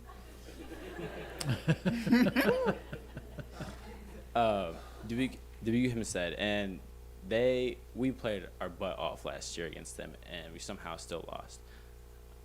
And I think that win against them really lit the spark, and not only me, but our whole team.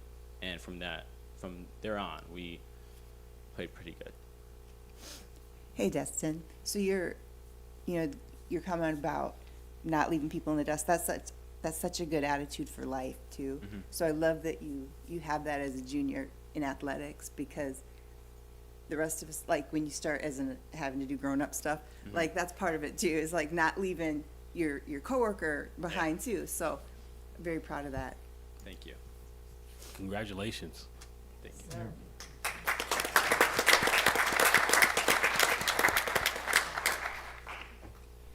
You know, the one thing I'm very proud of is hearing these guys talk about some of our goals. You know, we set goals at the beginning of the year, and we, you know, continue to look at those goals. As you heard Destin talk about, we want to beat 2 teams that really we want to get through. One was East, of course, and the other one was Dubuque Hempstead, who we haven't beaten in like 4 years. So our guys took that to heart, playing Dubuque Hempstead, which you have back-to-back games versus them.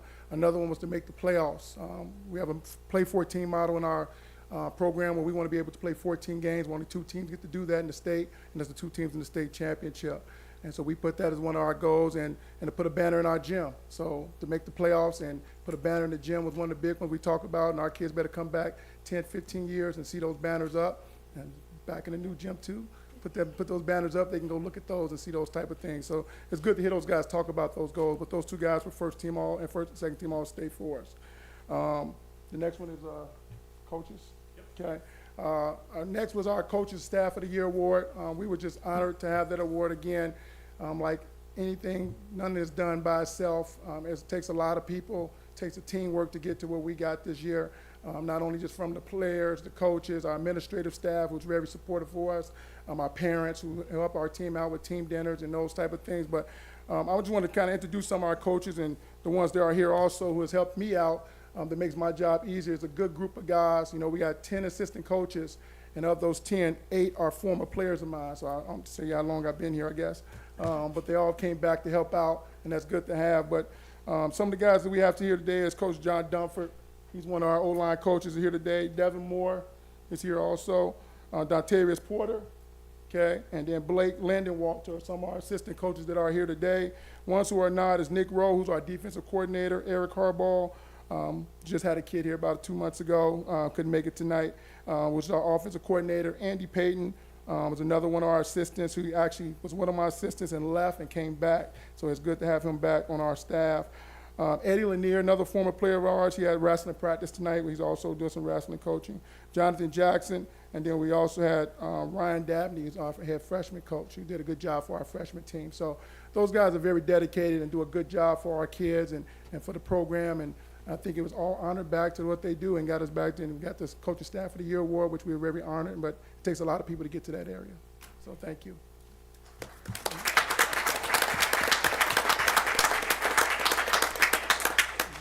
Questions? Congratulations Yep, on that. Like, that's such a huge deal.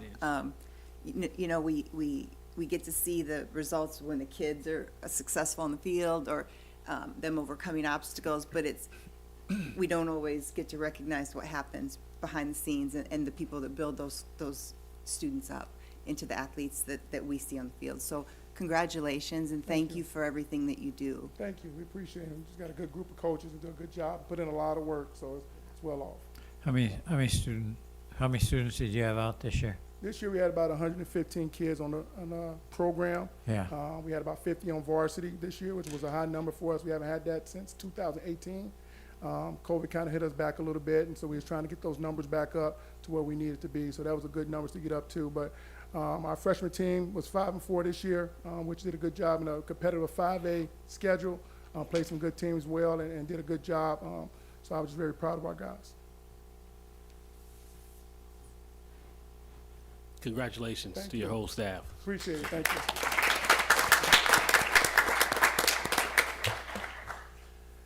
And once again, we're very fortunate. This doesn't happen very often.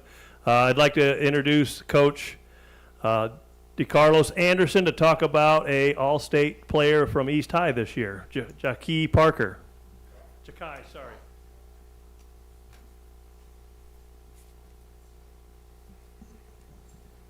All right, how's everybody doing? I'm Coach DeCarlos Anderson, head football coach at Waterloo East High School, and so just really want to talk to this young man here because, again, at East High School, he's been the first one to receive an All-State honor since 2012. So, wow. Yeah, no, let's clap it up for that. Yeah. You know, for us, man, just really taking over a program that, you know, we're struggling and having, you know, different, you know, adversity that we face with that. And for this young man, just the trust that he had in myself and the coaching staff and his mom, that he had in the program and what we were doing at East High now, and not to really let the past affect what we're doing right now, is very, very important. And so for me with him, I mean, very much deserving of it. I mean, we had some snubs with some kids in the past, but when I say this young man put in the work, I mean, he reaped the benefits of putting in the work. Just by himself, you could drive by East High School, he'd be out there by himself, working hard, you know, and putting in the work, and that's what comes from that. And I think that, you know, for him, those are one of the things that I've always stressed to the guys that we have, is just that, you know, you don't win games during the season, right? It's the work that you put in the off season. So when you show up on Friday nights, man, the game is going to be determined what you did outside that time. And so, you know, for me with him as well, some of the things that we're doing is high, just the standard that we're trying to raise it to us. Again, when I first took over, we had a 1.0 team GPA.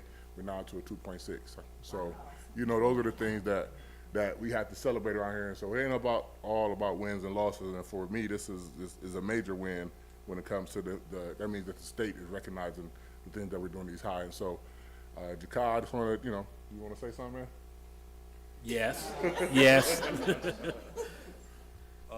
I just want to focus on team and leadership. I came here, what was it, 2021, and I was a freshman playing varsity. I came, and I had family playing varsity, and I looked up to him growing up. So seeing him play varsity and doing the things he was doing, and I got my chance later on in the season to play varsity. I just looked up to him, and he helped me a lot, and like other players on the team helped me a lot and show leadership to me and our teammates. Even though, despite our record and stuff like that, they came and showed what's called leadership and all that. Going to my sophomore year and junior year and all that, I became a starter, varsity starter, and so watching my cousin leave and then him go and pursue what he wanted to do, he always told me to become a leader and do what's best for you. So what's it called? I just want to show my teammates I'm a leader, and I love my team. I'll do anything for my team. I play quarterback, running back, and receiver, and I play on the defense side. So I do anything for my team, stuff like that. So I just want to see my team win. Even though we had 2-7 record, I love my team. I do anything for them.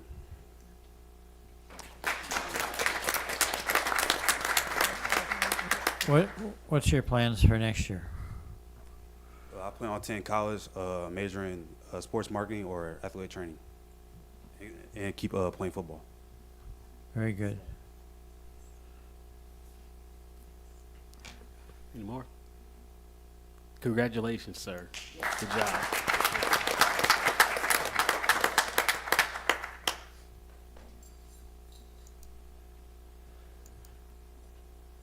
Okay, we're looking at our order. This is our last team we're going to recognize, and they've had like all these other teams, had a really outstanding season. It's really fun to watch them and to see where they're at. There were records set and championships won. I'm going to introduce Coach Jeff Camp.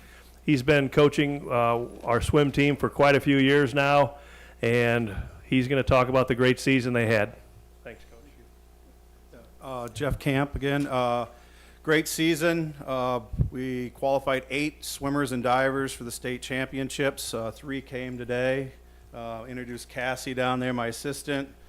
Lucy, 2 relays, 100 breast state champion, All-American time, 200 IM. Irma, 100 back, 100 free, 2 relays, 100 butterfly, 100 backstroke, 200 medley relay. Some people couldn't make it. They're in some other sports. So we combined about 9 years ago when I took over. I finished this first year with 6 swimmers and divers. This year we're 32. Nice. 2 seniors. Oh. None of these are seniors. So we return all of our state qualifiers. So the program is built.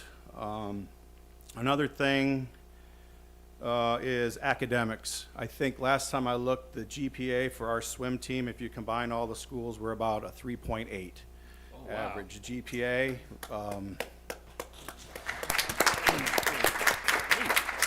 6 in college right now, diving and swimming on scholarship. We don't want to add to that number because we're such a young team. So our team keeps growing. I think we're going to be close to 40 next year. So kind of outgrowing the pool a little bit. We'll make it work. So It was a great year. We have conference titles we could talk about. School record in the breast, school record in backstroke. All three of them are on the medley relay that broke the record. We broke 3 records last year, broke 3 more records this year. Most of the records are all modern now, so that's pretty much all I have. I can let these guys speak for themselves if you wish. We like to hear the medals jingling walking up to the stage. This season has been a really good season. Lucy's state champion. We've had a really good medley relay. Addie made it into events for state. Yeah, first year making it to state. It's good. Like, we have so many different schools combined together, so everybody gets along well. And I love the environment, and I always feel welcomed. It's like my family. I love everyone there. I would also like to add, since I'm from Union Community Schools, I like to have the opportunity to be able to swim with a larger swim team since we don't offer it at Union, so I'm very grateful for that opportunity. Yeah, I'm also very thankful. I feel like you can't, when you come to our pool, you can't tell that we're 4 different schools. It's 4, right? Well, you can't tell that we're 4 different schools. It feels like one team. We have just great cohesiveness, and all of us is just like one big friend group. It's so much fun, and it makes it so amazing to go to meets together and just laugh and enjoy our time together. One other note I would make too is swimming is the one sport, I think it's the only sport, I could be wrong, that has one division. So when you're a state champion in swimming, you're the state champion in swimming. There are no 1A, 2A. We compete against every school in the state of Iowa. We finished 14th in the state this year. Wow. And we return all of our varsity points next year. So, wow.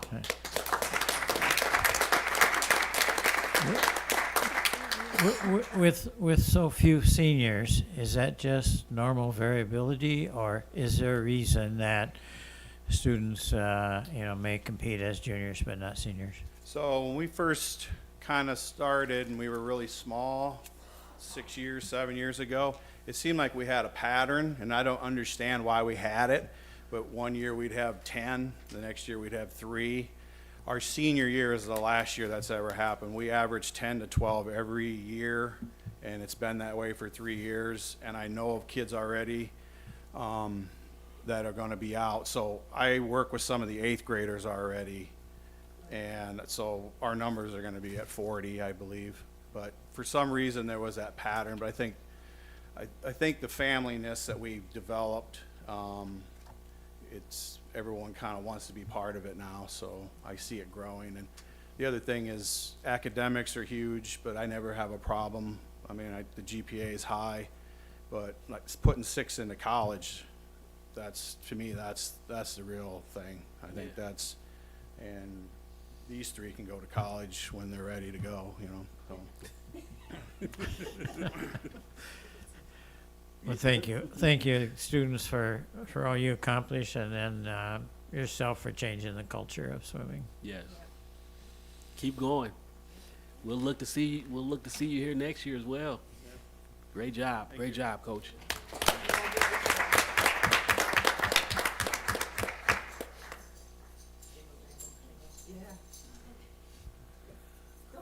Once again, it's jingle bells over there, and that's a great thing. Once again, thank you for the time. We took probably more than we were allotted, but as you had great questions and great comments, and it really means a lot to our coaches and to our athletes to be recognized, and it's great that you guys get to see some of the great things being done. The last thing I'm just going to mention, but our 2 ADs, Mr. Olsis and Mr. Moses, we've changed our direction from our Coaches Academy, where we've really focused on a lot of great learning opportunities for our coaches. And this year, with thanks to another grant from the Young Family Foundation, we're introducing a program called Be Uncommon Leadership Program. Mm-hmm. They had their first meeting. We had about 65 to 70 kids from East and West show up over at Central, and it was a really good day. And I think their next one, they're looking at the PD day in January. But anyway, once again, thanks for having us, and thanks for all of your support. We wouldn't be able to do it without the support of this team in front of us. So thank you again. Thank you, Dan. On behalf of the board, we'd like to thank you, Mr. Huff, for all you do in the district as well. So, yeah, this means a lot to us as well to be able to celebrate these student athletes and the coaches in the community. So it means a lot to us as well. So thank you. Thank you, Dan.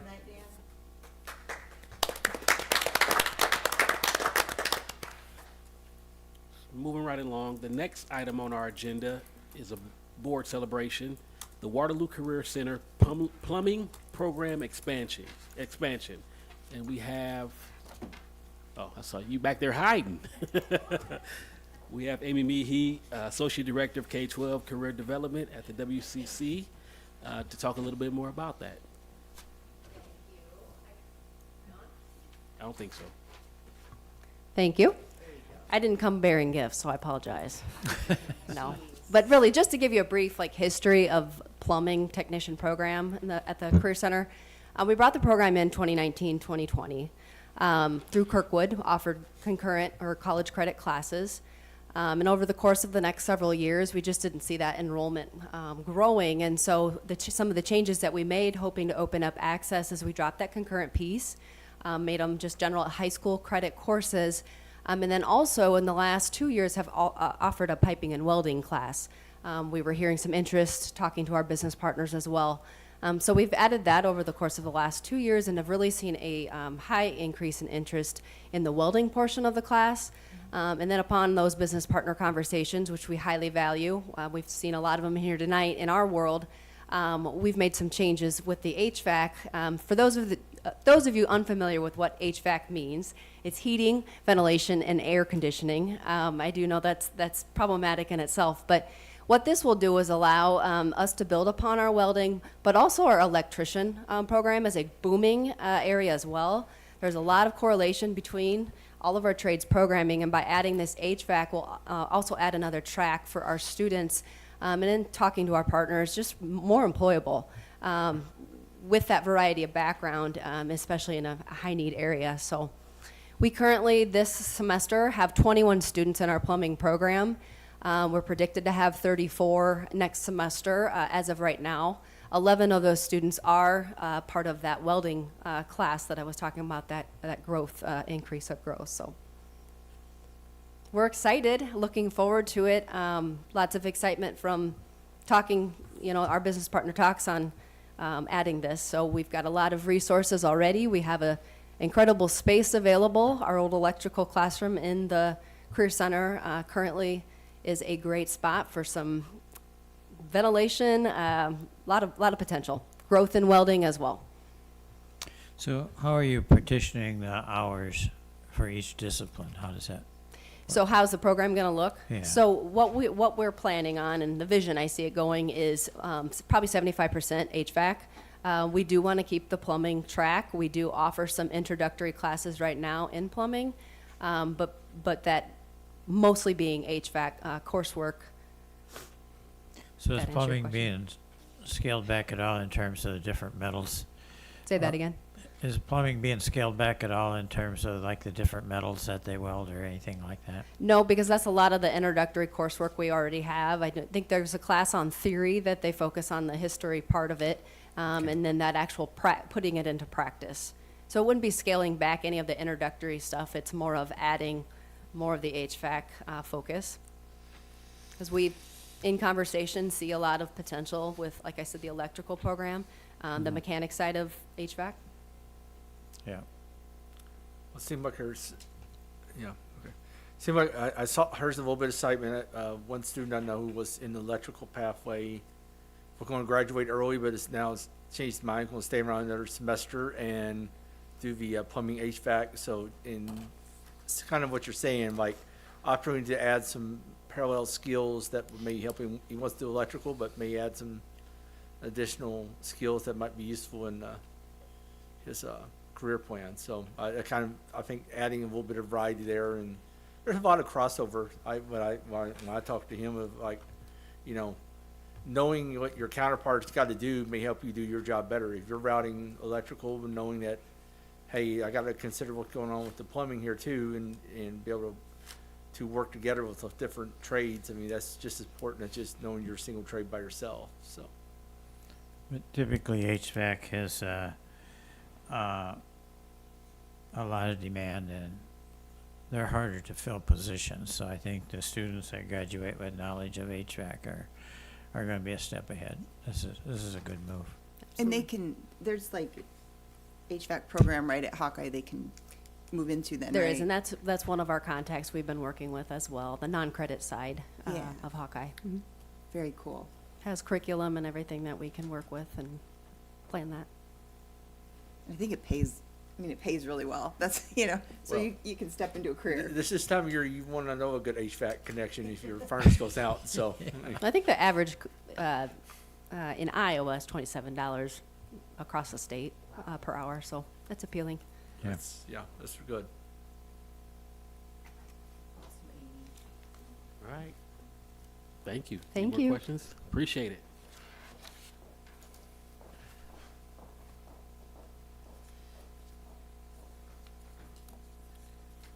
So the next item on our agenda, item 13, is the Waterloo Schools Foundation update and memorandum of understanding.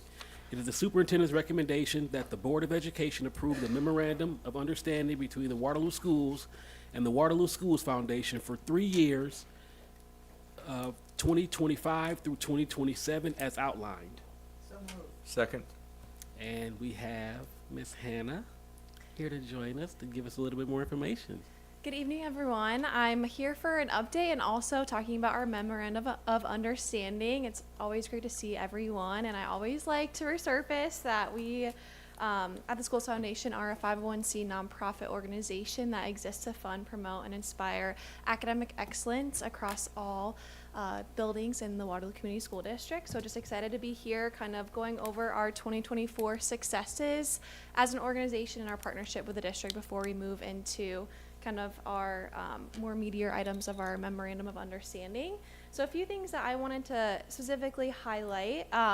As most of you know in this room, that we fund our district initiatives, which are those large scale items that Dr. Smith and the rest of DLT deem to be kind of their priorities, as well as our student and staff grant. So it was really awesome actually to be able to see some grant recipients in our room already tonight. So the Waterloo esports team actually received some dollars from us this past year, as well as when they first started out. So just being able to support unique programs like that is always great. And Mr. Overton, who's just an amazing teacher at Hoover, he received a music grant from us last year for Guitar Club. So just being able to see and support our staff in the schools that are doing awesome things, to be able to see them come here with students is always makes it a great time at a board meeting.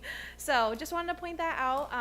And kind of talking in like chronological order, in January we had a $125,000 donation from PSSI. I don't know if you guys remember that. We came and presented at the board meeting, and that went to all of the new programming that started this fall at the Waterloo Career Center. So there was 4 new programs that started, and then bringing back that hospitality. So great, always great to work with Amy Meehy and Jeff Frost on those items, and other individuals across the district to make sure that our CTE is really where it needs to be. And if the district needs additional support with that, we can go externally and foster those relationships in our community to make that happen. So if you're at the ribbon cutting for the Career Center expansion, a lot of those physical materials were donated locally, but also were purchased with that $125,000 donation. So we're continuing to be appreciative of PSSI with that. And then also talking about the Career Center, I'm assuming you all are aware of this as well. Jeff Frost is kind of spearheading this industrial greenhouse at the Career Center. It's his baby, and needing to fill that gap a little bit. So we were able to go externally to our community and say, hey, like, this is what our students really need at the Career Center. It's not just going to support the agri-science pathway that just started this fall, and the district has great plans for that, but also making sure what we bring to the Career Center can holistically support all of the pathways. So Jeff and Amy were like, hey, we need some additional help with this to make sure that we can build this industrial greenhouse. And we were able to get $45,000 locally from that. So we're really grateful for those donors who do want to remain anonymous. So that's a pledge and a donation that will be coming in for that industrial greenhouse. And also, we are, our breakfast that we had this past spring that many of you were at was so awesome, bringing JJ Moses back as our keynote speaker and having some specific highlights from Dr. Smith regarding the One High School project. And that was our biggest event we've ever had. We had about 430 people there that day and raised almost $75,000 in 24 hours. So that was our really big accomplishment. And so we're trying to figure out how we're gonna make that better this year.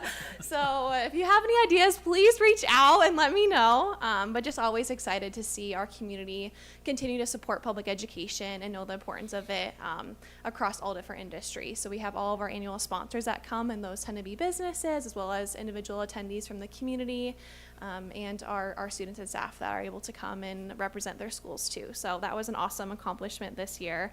And you know, we have reached $2.5 million gifted to the Waterloo schools, but 3 is sure to be upon us. So we are excited to be able to have that coming potentially. So if you keep an eye out for some announcements from us potentially this fiscal year, we're really excited about that, of just being able to, you know, really contribute to what is already happening within the schools, of all the great things that are happening, but just help enhance that as well across all of our buildings. So that's another great thing. And some of the things that may not be financially giving, but with that 501c3 status, it's really important for some local partnerships. So Adrian Carlson was able to work with Northeast Iowa Food Bank and the foundation to establish food pantries at all of our buildings across the district, which is really great for our students and families that may have that need. So being able to utilize that 501c3 status with the foundation, as well as securing bed donations from Slumberland and their 40 Banks Foundation. So actually working with our family support workers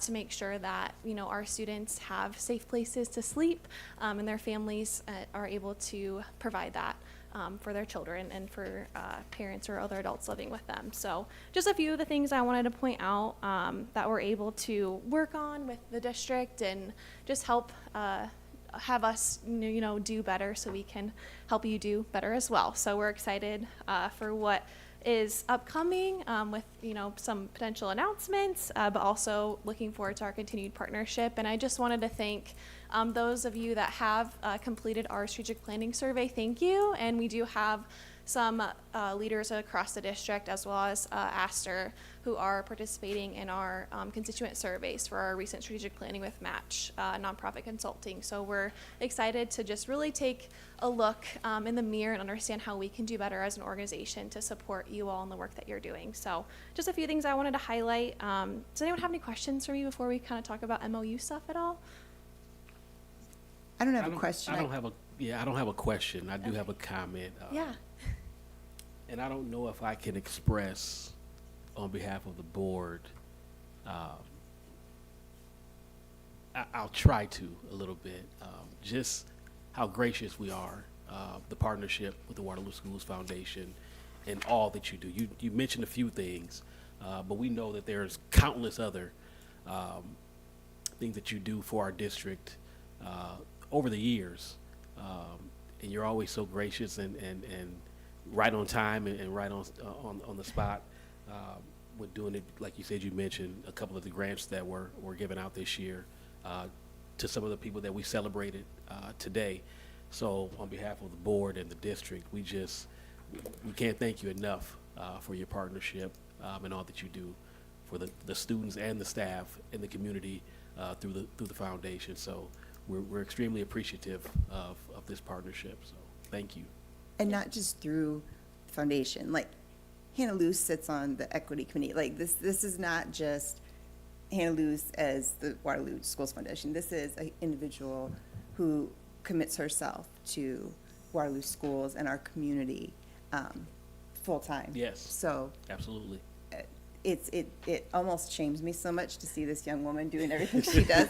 So no, you're very inspirational, and you do things without looking for accolades. Yeah. But I think you need them once in a while. So I said Thank you're, you. you're spot on. You're just there. You're always there. So. The student displays at the breakfast are always really popular, and I think really helpful for the community to understand what you support.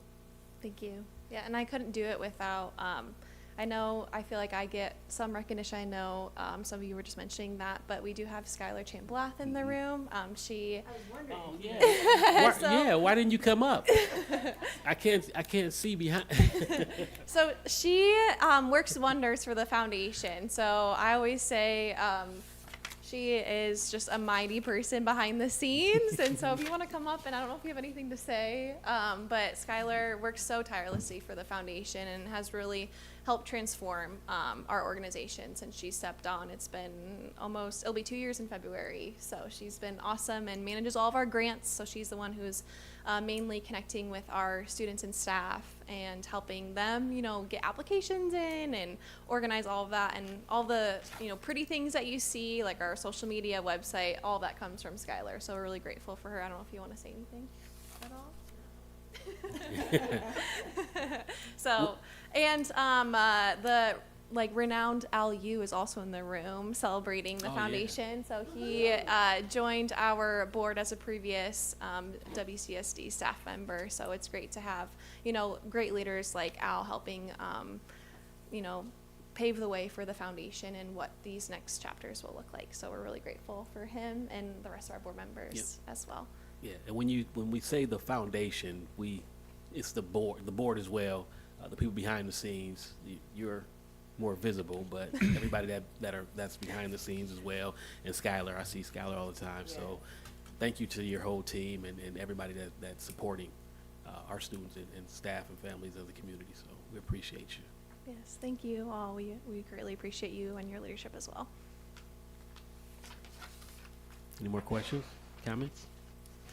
Thank you both. Yes, thank you. So, yep.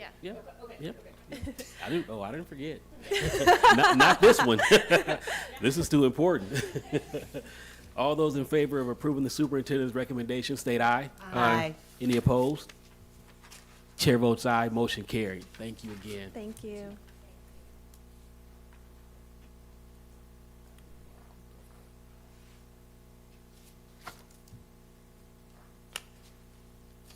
All right, moving right along. Item 14, the annual meeting of financial documents. It is the superintendent's recommendation that the Board of Education approve and place on file the certified annual report, the special education supplemental report, and the annual transportation report as required by the Iowa Department of Education. We get a motion? So moved. Second. And we have our own Jeff Semmerfeld here, our CFO, to give us a little bit more information on the annual meeting and financial documents. Sure. This won't be nearly as exciting as all the student presentations you guys already heard, but yeah, no swag. So Board Policy 701.6 does require the board treasurer to present annually financial information to the board. We usually time it at this time of year to go along with board elections. If we have any new board members coming in, this gives them an overview of what's happened for the previous year. And then provides that information so they can help with going forward. So the information I'm presenting is part of the state reporting that we do. It's required to be finished each year by September 15th. There are 3 different parts to the process. The first part is the creation of the certified annual report. That process requires us to upload all the district's general ledger accounts to the state.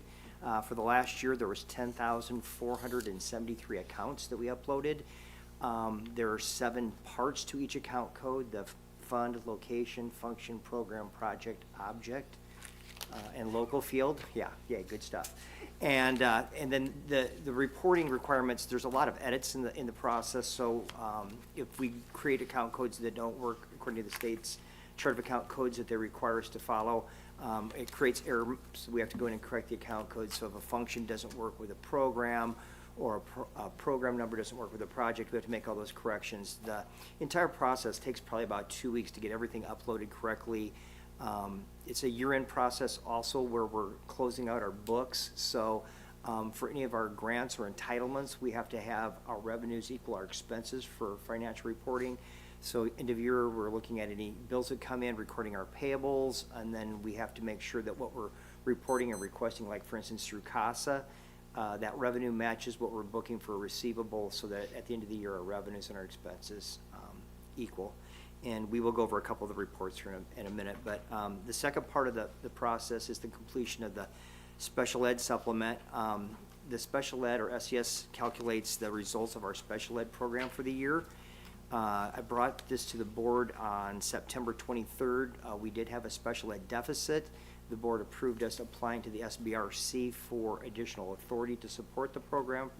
And so that's part of that whole process where we request additional modified allowable growth, or what you might often hear us call authority. And then the third part is the annual transportation report. This information creates an average cost per student for riding our buses. That annual cost is then compared to other districts in the state, and based on a higher rate, because our school district is a little more spread out geographically, we are eligible for some funding. And for the 2023-2024 school year, we were eligible for and received $627,604. And then for this current school year, we're going to be receiving $705,880. So those are the three main reports. I did just briefly want to touch on some of the reports that are generated from the certified annual report. So if you flip over to page 15 of the board document, the first one is the Sierra report, which is called the miscellaneous income and actual expenditures report. This report is, again, all these reports are by the state, so in my opinion, it's kind of laid out a little strangely, but line 1 on that report shows the total general ledger, general fund revenue that we had last year, $147.4 million. And then rows 2 through 9 are added together. They're the different kinds of revenue that make up that $147 million, and they're subtotaled on line 10 for $130 million. And then in addition to that is $17 million worth of miscellaneous income. So in total, all those categories, $130 million plus the $17 million, are what's reported on line 1 as $147 million. We did have actual expenditures this year, which are reported on line 12 of $169 million.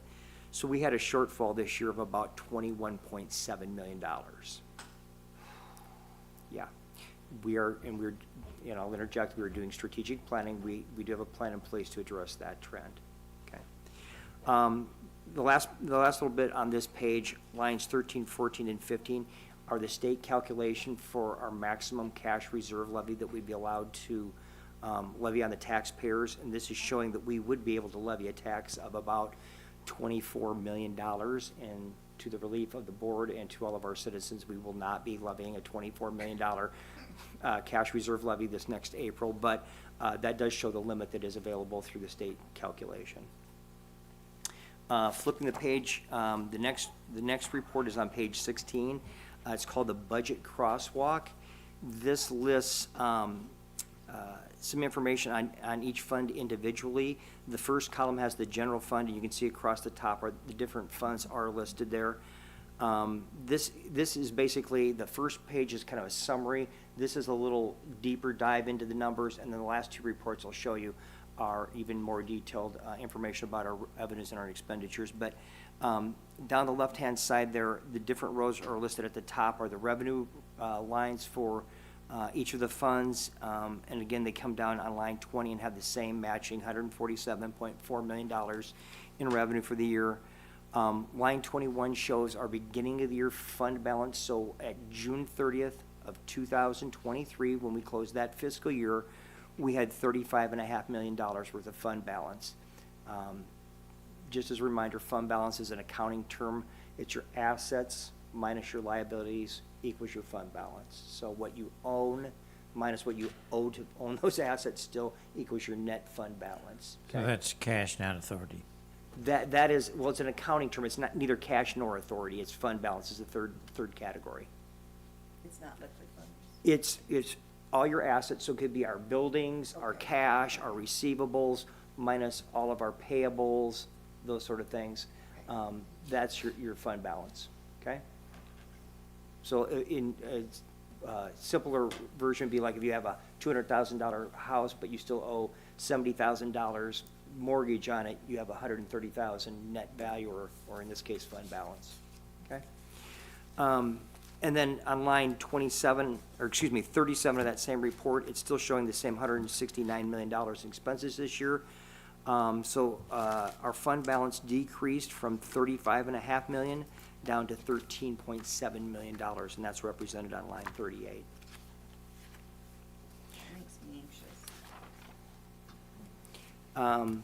The last two documents that are attached on the report, these two reports, again, just give some additional information about our revenues and our expenses. So the first report on pages 17 to 24 is revenue by fund and by source.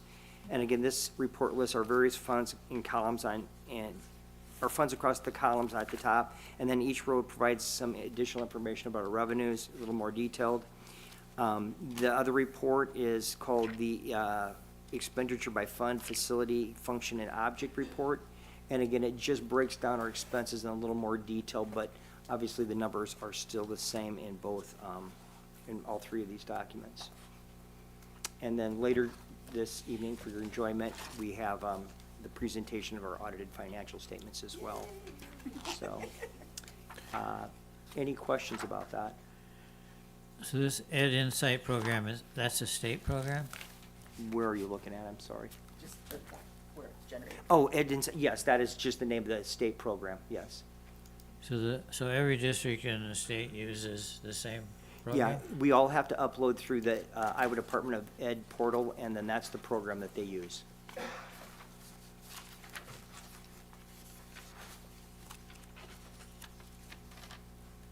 Oh, I guess, I'm sorry, I did skip the last thing.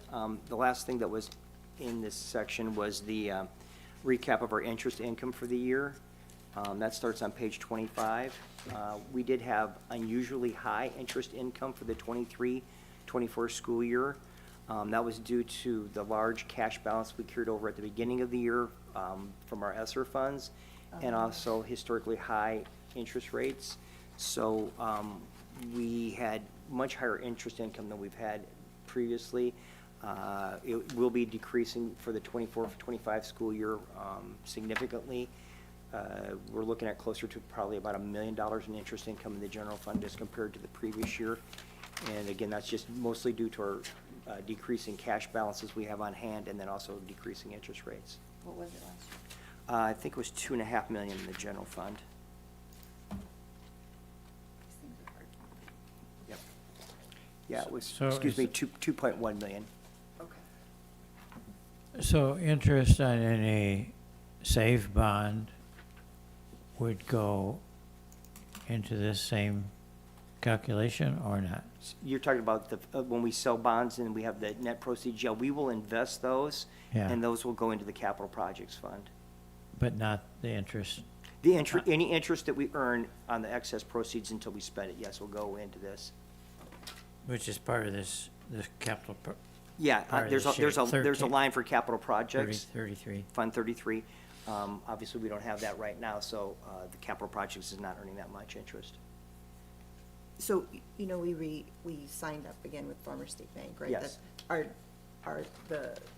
our rates staying pretty high with them? Do you foresee that? Like, Well, our interest I don't know rates? where, I don't know where the federal government's gonna go with interest rates Right. and stuff, but right now, we're earning about 4.4 or 4.5% at Farmer State Bank. We compare that each month with what's available from IceJet, which is another vehicle we use for our liquid cash. And it's consistently, Farmers has been a great partner for us, super great partner for us. And right now, they continue to have higher interest rate that we can earn on our accounts than we can going through IceJet. We've even considered looking at some certificate of deposits, which we've done previously, and the rates are so high just through the sweep account situation that we have with Farmers that it really doesn't benefit us to even try to lock up our money with CDs. So what's the IceJet equivalent? It's about 1 to 0.2% each Okay. month less than what we're earning at Farmers. Are there any more questions for Jeff? Thank you. So all those in favor of approving the superintendent's recommendation, state aye. Aye. Any opposed? Chair votes aye. Motion carried. Thanks, Jeff. And now we're at the point of our meeting, and I'll turn it over to our board secretary, Ms. Pam Arndorfer. Thank you. So every year, as part of our annual meeting also, we do the election of president and vice president. So I'm surprised that nobody stuck around for this portion of the meeting, but you know. Sorry, guys. Okay, so I'm going to open up nominations for president of the Board of Education. Are there campaign speeches? I nominate Esther Williams. Okay, do we have any other nominations? Okay, so I need a motion to close nominations. So moved.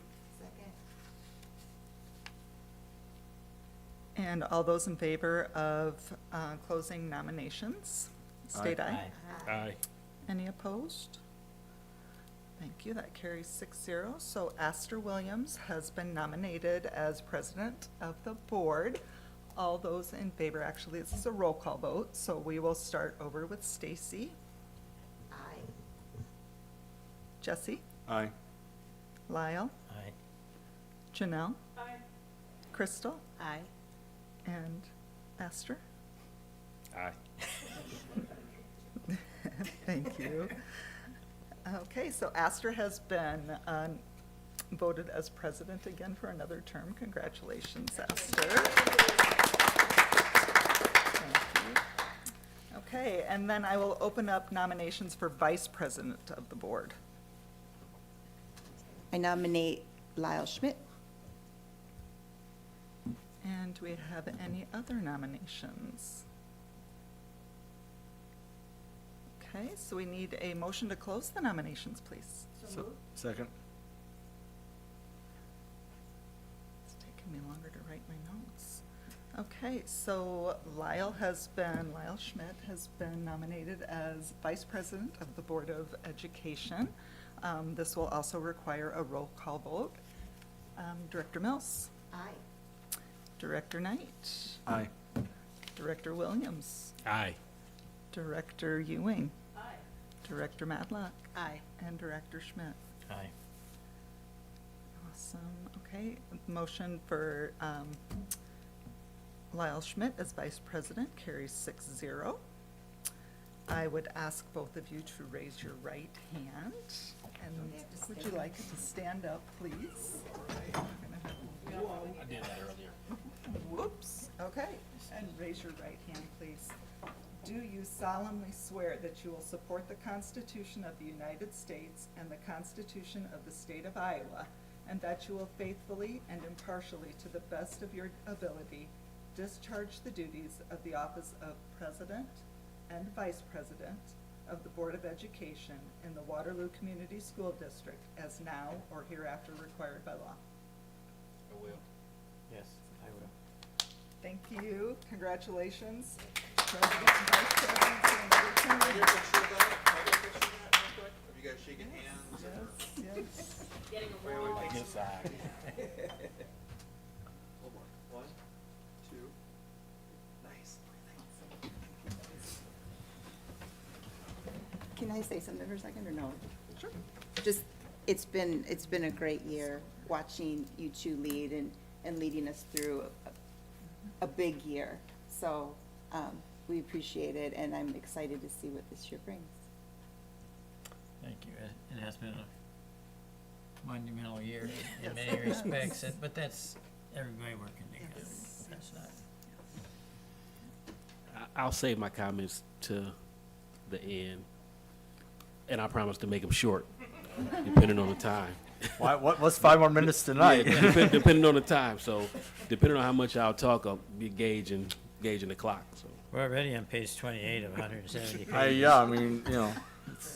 all the heavy lifting is, most of the heavy lifting is already done. So we should be good. All right. So you turn it back over? So we good? Okay, all right. So now that brings us to our consent agenda.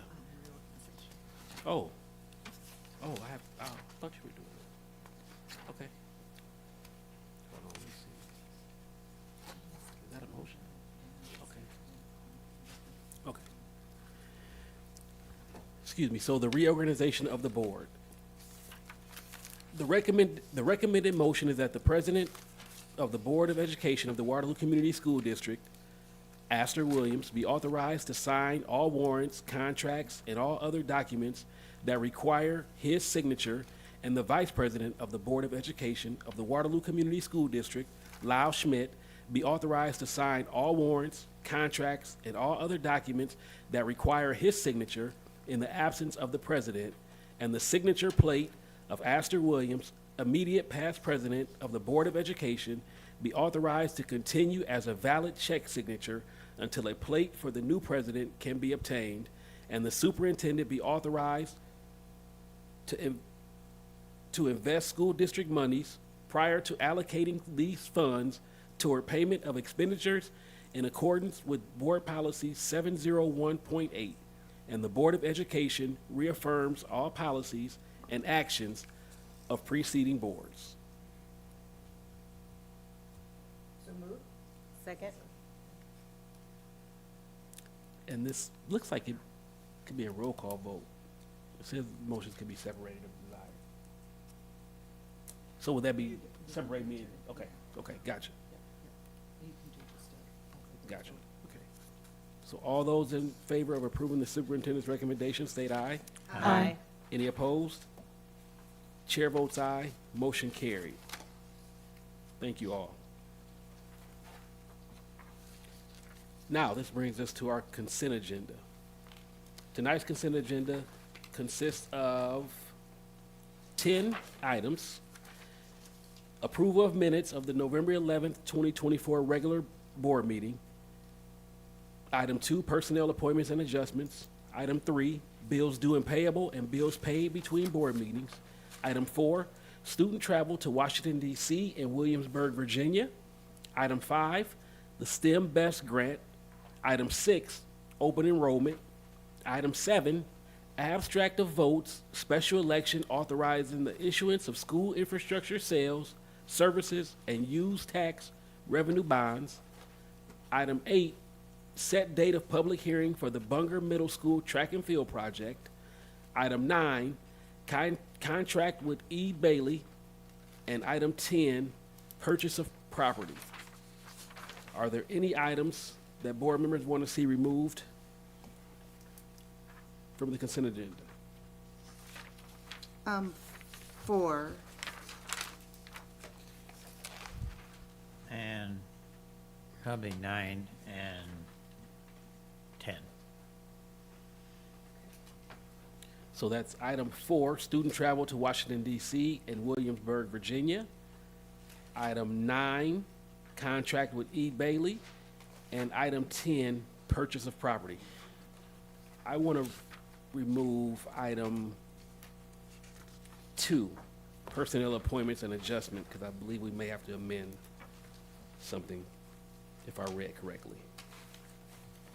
So can I get a motion to put items 1, 3, 5, 6, 7, and 8 on the table? So moved. Second. All those in favor of approving items 1, 3, 5, 6, 7, and 8, state aye. Aye. Any opposed? Chair votes aye, motion carried. Item 2. The superintendent's recommendation that the Board of Education approve the personnel items as listed.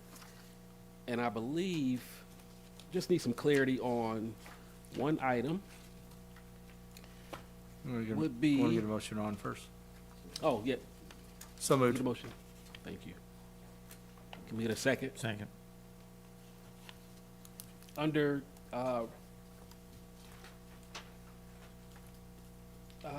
resignations, under the coaching resignation, it states that the head baseball coach is resigning, and I believe it should state that the assistant baseball coach is resigning to take the head job, if I'm not mistaken. Last page, page 46. I think it's a single. The former head coach already resigned. Resigned, yes. I think we approved that in November or October. Somewhere back, yeah, after baseball season, Yeah. yeah. East And I believe this gentleman was the assistant That was, coach. yeah, there's been no hard replacement, Correct. so it had to, I I don't don't think think Dan- I don't think we've approved this individual to be the head coach. I think, I can't remember he was doing, was he assistant or doing freshman or something, or? Yeah, and I just seen it. Ninth I grade. would have reached out to Anthony earlier. I just seen it when we were going through. I'm not 100% confident off the top of my head without digging. I was just gonna try and get, Should we remove it for this, or would that mess things up if we just take it off of this month's, or this meetings, I since think we're baseball's far not- enough away. Yeah. Yeah. I think he's currently the assistant, and I believe he was offered the head. because I know Dan was asking about if his approval was on there as the head coach, which it has not been Did you yet. call? No. We call Dan real quick. Meanwhile, at the top of page 46 says leave of absence to be approved, continued, but they're all resignations. Oh, So it seems like the leave of absence to be approved, there was Oh, just that before one. the that resignation. should not be the heading on page 46. Yeah, you're right. It should be resignations, Yeah. continued, right? Yeah. Just clarity, I don't think Yep, it good makes any point. difference. But Call him real quick.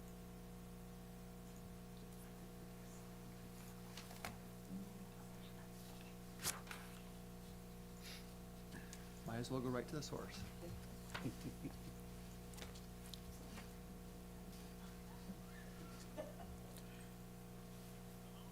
Hi, Dan.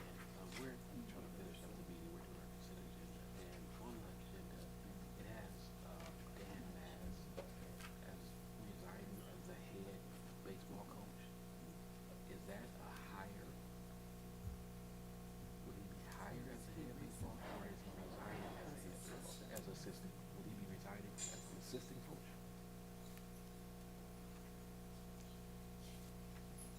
Can you hear me?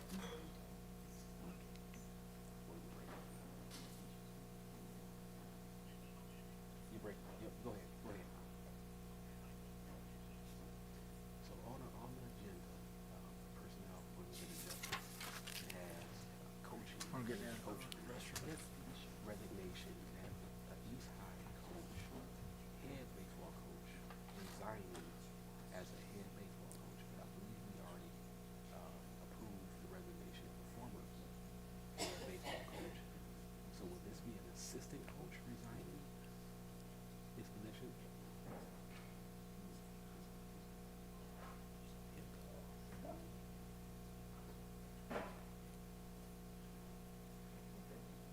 Okay. So it's supposed to be, I think it's supposed to be Assistant. assistant. So can we, I'm certain he is assigning as an assistant. Would you be comfortable with whether you know of my as and then, I can get, Yeah. that change made. Yes. To whether that should be assistant. Okay. I would say just approve it. Here he is. You can take it. Hey, Dan. Please Dan, bear with it's us. Dan. So we have Dan Mast on here, resigning as head baseball coach. Is his resignation as head baseball coach or as assistant baseball?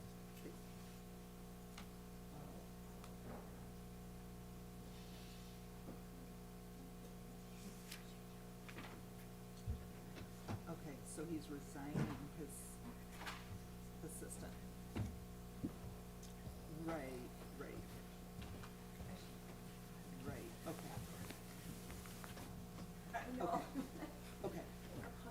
Okay, perfect, perfect. That'll clear it up for tonight. Okay, thank you. Yeah, so if you can just do Okay. first one, second, this, and then, and then, we'll change that to assistant. Okay. Should be assistant. Okay. So yep, all of us are here. So we're going to amend the personnel appointments and adjustments to state assistant baseball coach under the resignations for the individual for East High. And then we'll fix it later. So we'll vote on the amended, just the wording of assistant instead of head baseball coach. Okay? So you got it. So all those in favor of approving the superintendent's recommendation, approve the the, amended, Friendly amendment. the friendly Okay. amendment, Doesn't the friendly amendment just have to be the people that, Yes, just the two of you. oh, okay, Yes. yes. Whoever did it. I thought, I don't know, I got it. Yeah. She's already got it, And we're good. that's- so we're good on that? Amended, and then now you're gonna vote on the amended motion. Okay, so we'll vote on the amended motion. All those in favor state aye. Aye. Any opposed? Chair votes aye, motion carried.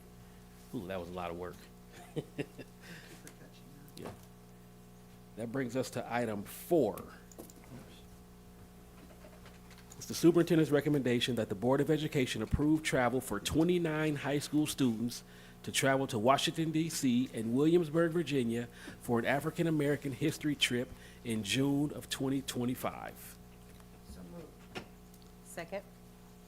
I think And Amy just stepped out, She'll be back in a second. okay? And Jared did too. That was quick. Wish we had some elevator music. Can we come back to that? Can we? Oh, we might be okay. Oh, right on time. We didn't even have to wait that long. Leave the room, and that's when you're needed. Falling down on the job. Yes. So we're talking about the student travel to Washington, D.C. and Williamsburg, Virginia. Can you give us a little bit of insight? Actually, I was just trying to do a little bit of context. Josh Johnson, Director of Secondary, and then also Amy Hanselman had planned to stick around a little bit longer to kind of address this a little bit. So I don't have all of the criteria of the how, but what is an opportunity, obviously it says in there for our 9th through 11th graders. I don't know the details of the trip yet, but can definitely come back around and give you more information on that. It looks as though they're trying to give me some information right now. Exciting opportunity, that's what I do know, and I know she was really excited about being able to get students involved in that. So it was a collaboration between the two of them. So this is being We've paid had for this by trip kids, before, or- right? What'd you say? Didn't we have something like this last year? So Madeline Ridgway does like a travel to for our historically black colleges. She Yeah. takes a group, and that will be coming as well. But this is unique and separate. This is the first So time I that. don't I think this is a little different. Yeah, this is different because it looks like it's a We history. sent kids to DC, but the Williamsburg piece of it is unique, because, I mean, that's, that's a little bit further down in the region there. Yeah. From, from DC there to that. There's some supporting documents on the next, if you click over to the right, that explains day by day. It gives the, Yeah, give an agenda day by day. I was just wondering how it came to Yeah. be, and Yes. it said the kids are going to be paying for it themselves and what kind of fundraising they'll be able to have available to them. That there's 29 kids going. Are they from both high schools, that kind of, just a little more. Yeah, and we can get that. I can follow up with them and then just email that to you, Pam, so you can share that. Yeah. But what a great Yes. opportunity. Agreed. Agreed. Nice. So we'll get that information out to the board.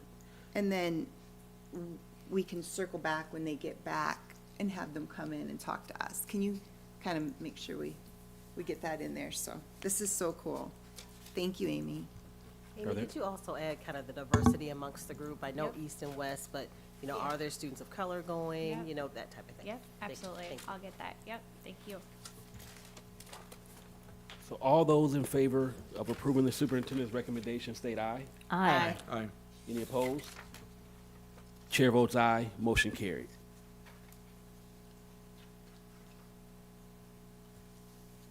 That brings item 8. No, item Nine. 9, excuse me, item 9. Superintendent's recommendation is that the Board of Education approve the contract with Edie Bailey as presented. So moved. Second. Just want to explain a little bit about this one. This is a company that specializes in filing for rebates under the federal energy programs. Yeah. And so it's 150 to 175,000 is the estimated cost, plus maybe some expenses on their part. But and this is the scope of the project is section district under section 48 energy credit related to the Waterloo Career Center and Central Middle School geothermal energy system located at 1350 Katowski Drive.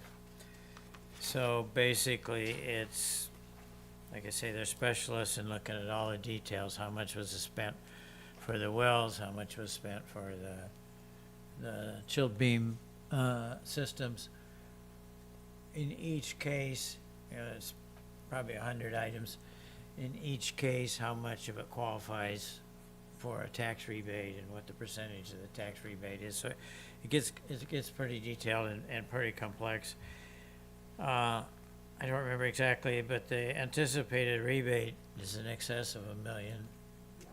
And maybe. I believe it's closer to 2 million. Yeah, between $1 million and $2 million. So it seems like a good bet that they're going to be able to help us recover more than their fees, considerably more than their fees. So that's what this is about. So is there a reason that we're just doing it with, is it because that's just our latest? Did we do that with Lowell already, or was it not a big enough project to necessitate it?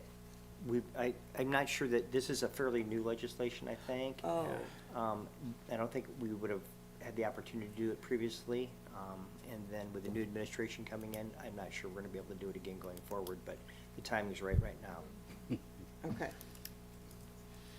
Good catch. Glad you pulled that, Lyle. Are there any more questions? So all those in favor of approving the superintendent's recommendation state aye. Aye. Any opposed? Chair votes aye, motion carried. Anytime we can recoup some money, it's good. So item 10, purchase of property. It's the superintendent's recommendation that the Board of Education approve the purchase agreement with CJ's Construction, Inc. to purchase a lot in the Paradise Estates addition for the total purchase price of $88,500. So moved. Second. And we have Jeff, our CFO, and I know Lyle can give some information on this as well. This is oh, okay. We might not have to pull him out, but is he back there? Is that his? Oh, Zach is here. Okay. The situation here is that our longer-term plan for Orange School is to separate the bus traffic from the auto traffic. It's a little bit of a mess right there. Oh, there's Zach. And so, with the new addition out there has been plotted out, the housing development surrounding the school. And we have an opportunity now to select the lot that's going to be most beneficial for us to egress buses out onto the street to the north of the school instead of the one that is currently.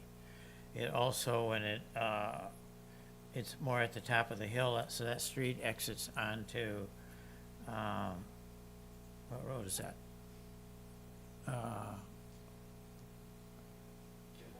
Kimball.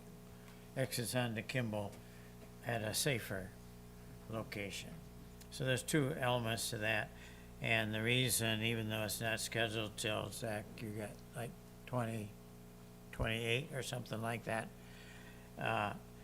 It's in that budget, but we thought it was important to purchase the lot in particular because you're gonna have a street going through there instead of a neighboring house, so that any of the people that purchase adjacent lots in the future, there's no surprise. Yeah, they'll know. They know what the intended use of this particular lot is, so what do you? And this is in the Pebble budget, correct? That is correct, yep, and so the reason we kind of spread it out to 2028 is just other priorities that we have, and also these 64 lots aren't to be fully developed for another 3 to 4 years, so that should be probably about the good opportunity time for us to do that drive. There's currently 5 houses being built, and the infrastructure is already completed and the roads are done. I believe there's some cul-de-sacs that aren't paved yet, but all the infrastructure is there, and like I said, 5 homes are being built on it right now. But it'll take district money to connect from the current bus loading location up to and through this lot to connect to the public street. Correct. So that's the money that priority hasn't risen to the top of the critical list yet, but we anticipate it will. Yep, and the only thing the city's requiring us to do in the meantime is to have a sidewalk through there and an approach, Okay. and then we just need to maintain the lot. So we don't have to do additional curb cut when we go to make it, it'll already be, That'll, I can't remember if those, we'll have to do a curb cut on that, going into our approach there. so we won't do that in advance, we'll wait till then? Or We'll do that, after we purchase, or if the board approves to purchase the land, then we'll do the approach and the sidewalk when they all do that with the other lots. It'll pretty much, the lots are 77 feet, so the roadway will be a significant portion of that. Yep. It'll be about, 30 to 40 feet wide, that drive will be. How, my eyesight is so bad. What is the dimensions of the lot again? 77 and a half feet wide. By what? 207 feet. It's pretty long. It's more long than it is. I think it's 207 feet deep, Okay, 206. Yeah. okay. And it wasn't until they started plotting everything out that we could have bought Correct. land to try to figure this all out. Yep. Yeah, originally this was all farmland. Right. At one point. Yeah, I mean, it's only what projects only really truly kicked off building out there, the last 2 years, so. Yep. I think that's. It's gonna And be there, big. I think there is plans to develop, the Old Orange site as well too, so, I mean, it'll be a busy area once that all gets developed. That's talk of that land. Talk it into existence.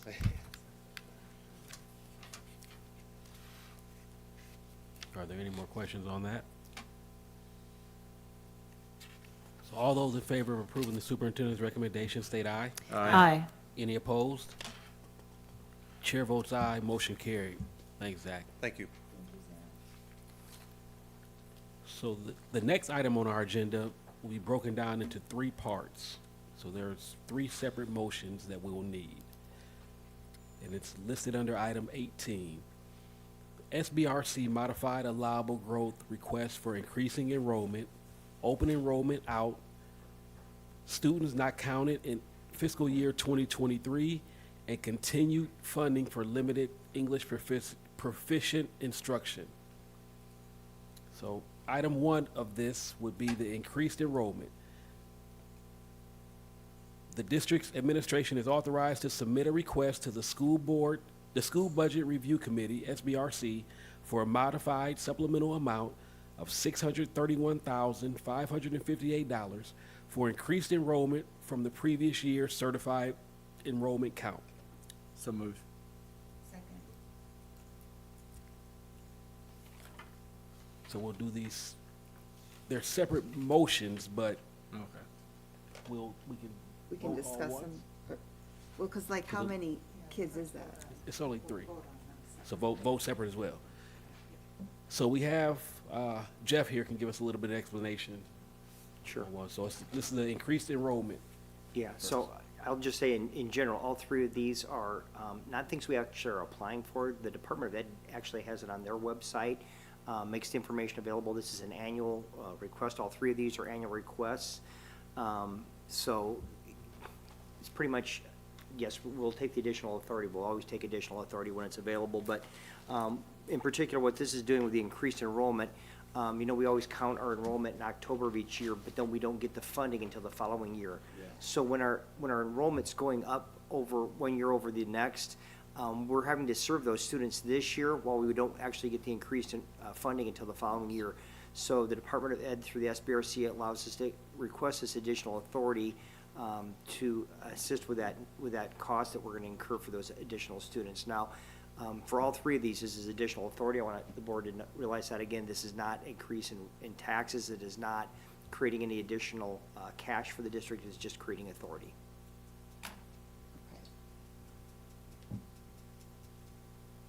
Any questions? Just on the chance that there could be increased enrollment. This is increased enrollment. Oh, So- this is? Yeah, so in October, this is comparing what was counted in October of 2023 to October of 2024. Okay, So, and our enrollment went up 80.7 students. Our certified enrollment went up 80.7 students. okay. Yep. Got it. Thank you. Good. So all those in favor of approving the superintendent's recommendation, state aye. Aye. Any opposed? Chair votes aye, motion carried. Number 2, open enrollment out, not on prior year's head count. The district's administration is authorized to submit a request to the SBRC for a modified supplemental amount of $390,529 for open enrolled out students who were not included in the district's previous year's certified enrollment count. So moved. Second. Leslie? Yeah, it's similar situation again. It's a timing difference where we're having to pay another district for students that we were not able to count the year before. So we have 46.7 students that qualify for that. And just to give a little more context to this, I forgot to mention earlier, statewide last year, the first category, the increased enrollment, the SBRC gave out additional authority of $19.1 million across the state. For the open enrollment out, not on prior year's count, they authorized $48.9 million. And then for the third category, we're going to get to here in a minute, $13.7 million for EL students beyond 5 years.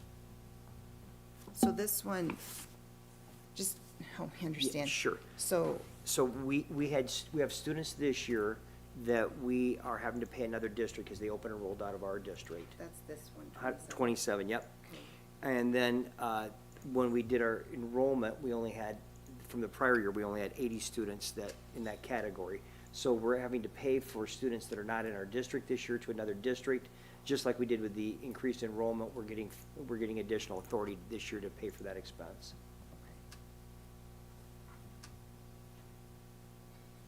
So all those in favor of approving the superintendent's recommendation, state aye. Aye. Any opposed? Chair votes aye, motion carried. Number 3, limited English proficient LEP instruction beyond 5 years. The district's administration is authorized to submit a request to the SBRC for a modified supplemental amount of $581,080 related to the English language learning program for students who have exceeded 5 years of waiting that are included on the fall 2024 certified enrollment head count. So moved. Second. Okay, and this one, if you remember, a month or two ago, we came to the board. The EL program had expenses beyond the cost of the funding we received. We actually put in a request to the SBRC for that. This is actually similar but different. These are students that we continue in the program because there's a need, but we only receive funding for 5 years. So we're continuing to provide them services beyond the time that we have the revenue. Okay, so when a child comes in with an ELL or LEP kid, they only receive funding from the state for 5 years For 5 years. additional waiting, okay? Yep.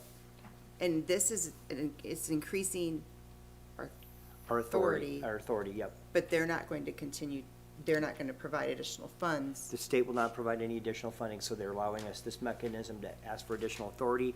And then it'll be up to the board come April when we levy our taxes to decide To fund if we're gonna fund any, but with a cash reserve levy. Okay, thank you.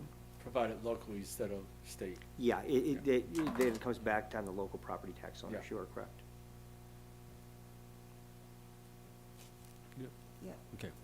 So all those in favor of approving the superintendent's recommendation, state aye. Aye. Any opposed?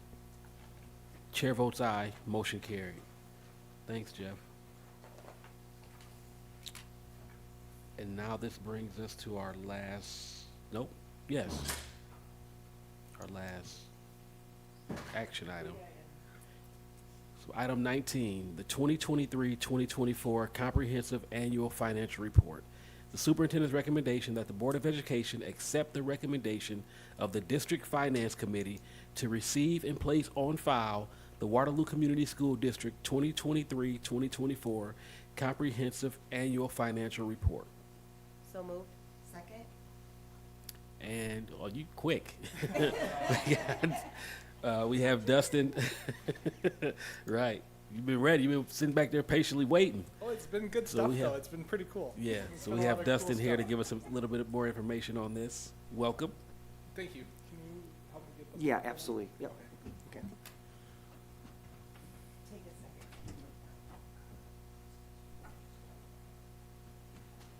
second.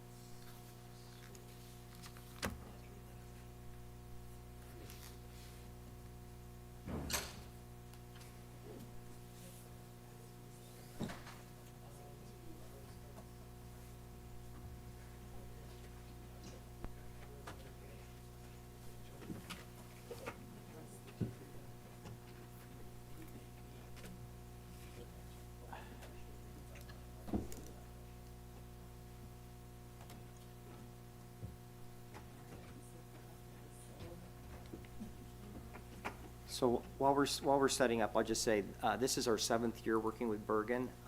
It's been a really good partnership working with them. Dustin's been our lead auditor, I think all 7 years that we've been doing the audit. He does a great job. And they are very supportive of us during the year. If we have any questions, need to discuss stuff, they're very open to helping us work through situations. So it's been a great partnership working with them. I know it's the 7th year because every 3 years, they have to do some additional auditing work, so it's 1, 4, and 7. So this year, on my way out the door, we got to do a lot of extra work, and it was really, really special. Well, we just wanted to make it memorable for you, Jeff, as your Yeah. last one. Yeah. Should I wait until Asher gets back, or, I mean, he's heard this presentation before, but I can. Yeah, go ahead. Okay, my name's Dustin. I'm a senior manager with Bergen KDV. Super excited for the opportunity to be here. We figured we'd wrap up this long board meeting with, a verbatim reading of the 130-page report, just to, I mean, you guys have gotten so many great gifts tonight, right? What better than a clean audit report, right? But yeah, if you have any questions during my presentation, feel free to stop me. I have such a passion for district finance that if nobody stops me, I'll kind of just go through the whole thing, usually without taking a breath. So the first couple of slides look at the different reports that we issue. The first one, and in my opinion, the most important one, being the independent auditor's report. So we do give an unmodified opinion on your financial statements. Basically says everything is fairly stated in all material respects. In my opinion, it's essentially what you pay us for is to come and test, examine, and issue this opinion. So another clean opinion for the district. A couple other reports that we issue, the first one being the government auditing standards report. So because of the level of funding you receive as a district in Iowa, we're required to test, examine compliance with contracts, laws, grant agreements, internal controls. And so we did have one finding this year related to a material audit adjustment. So one adjustment needed to be made from our side during the audit. So at a material weakness level, which is the highest level finding that we give. And then the second bullet point there, the state auditor gives us a series of checklists. So that references the test work that Jeff was talking about every fourth year or 3-year cycle, or however you want to look at it. We're required to do a more comprehensive review of that test work. And so we had 2 findings related to that test work this year. One function, which we'll see in a little bit, was over budget. And then enrollment underreporting. So on your 10,000 students, you were 0.79 students off based on the state's audit. And so very common. Those are by far the 2 most common legal compliance findings that we give, especially the enrollment one. It's impossible to be perfect, right? So 0.79 students off of 10,000, that's about as good as you can ask for. The last report that we issue is the report on uniform guidance. So because you expend over $750,000 of federal funding, we're required to pick on a couple of your larger federal programs. So this year we had 3, which are in that first bullet point. So your child nutrition, your Head Start, and your Title I. We pick on and look at specific compliance for those programs, and no findings related to that. Next, we'll start digging into some of the numbers. First, we look at your regular program district cost per pupil, how much you receive per student. So in that amount increased 3% for 2024, and for 2025 you can expect about a 2.5% increase. And then we look at students served, which is a little bit different than the certified enrollment numbers that Jeff was going over. So on a 5-year picture, down about 95 students. On a 1-year, a comparative picture, up about 6 students served. Next, we look at your general fund sources of revenue. So overall, your revenues did decrease by about 13 million, or 8.2%. Your state revenues were up 5 million related to the increased cost per pupil, or program district cost per pupil. Your federal revenues were down 18 million related to those ESSER dollars going away. And then your local sources increased about 180,000, or decreased 180,000 due to a slight decrease in the property tax levy. On the expenditure side, expenditures were up 6.2%, or just under $10 million. Special education expenditures increased related to increased consortium costs, as well as increased employee and benefit costs. Transportation expenditures increased 3.6 million related to a new transportation contract, as well as last year with some of the ESSER dollars, there was a chargeback done, which reduced your transportation expenditures. This year, no ESSER, no chargeback, transportation costs went up. We also look at your expenditures by allocation, by function. And so the 4 that we focus on would be your regular, special, vocational, and other. So kind of the green through the gray. And so those totaled about 63% of total expenditures for the year, which is right in line with what we see across the state. Anywhere from 60 to 65% is what we typically see. This slide is kind of a nice general fund snapshot. So we talked about your revenues decreased 8.2%, your expenditures increased 6.2%. Overall, your fund balance did decrease $22 million, 23.5 million of that being in unassigned fund balance. And so at the end of the year, you had 8.2 million in unassigned fund balance, which is about 1/2 months of expenditures, or 5%. So something I know that you're all very well aware of, but wanted to give it to you again. Next, we look at the levy and the property tax rate. So both the rate and the levy did decrease slightly. Next, we look at the school nutrition fund. So this is an enterprise fund. It's expected that this fund sustains itself based on charges for services and, more importantly, your federal dollars that you get for the school nutrition program.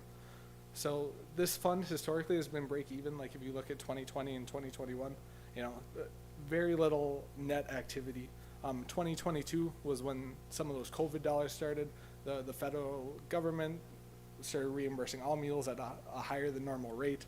And then the district was also more heavily involved in the CEP program, the Community Eligibility Program, which meant all your students ate for free, and all those meals are federally reimbursed. So 22 and 23, and then to some extent 24, all very decent surpluses for this fund.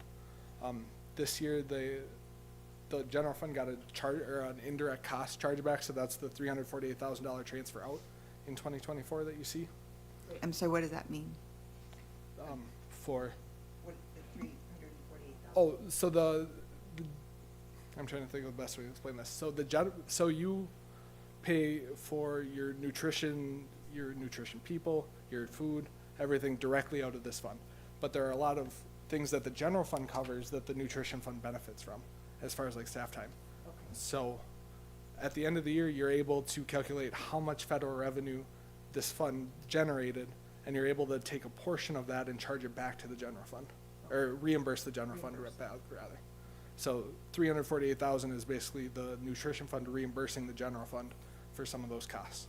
Thank you. Yes, absolutely.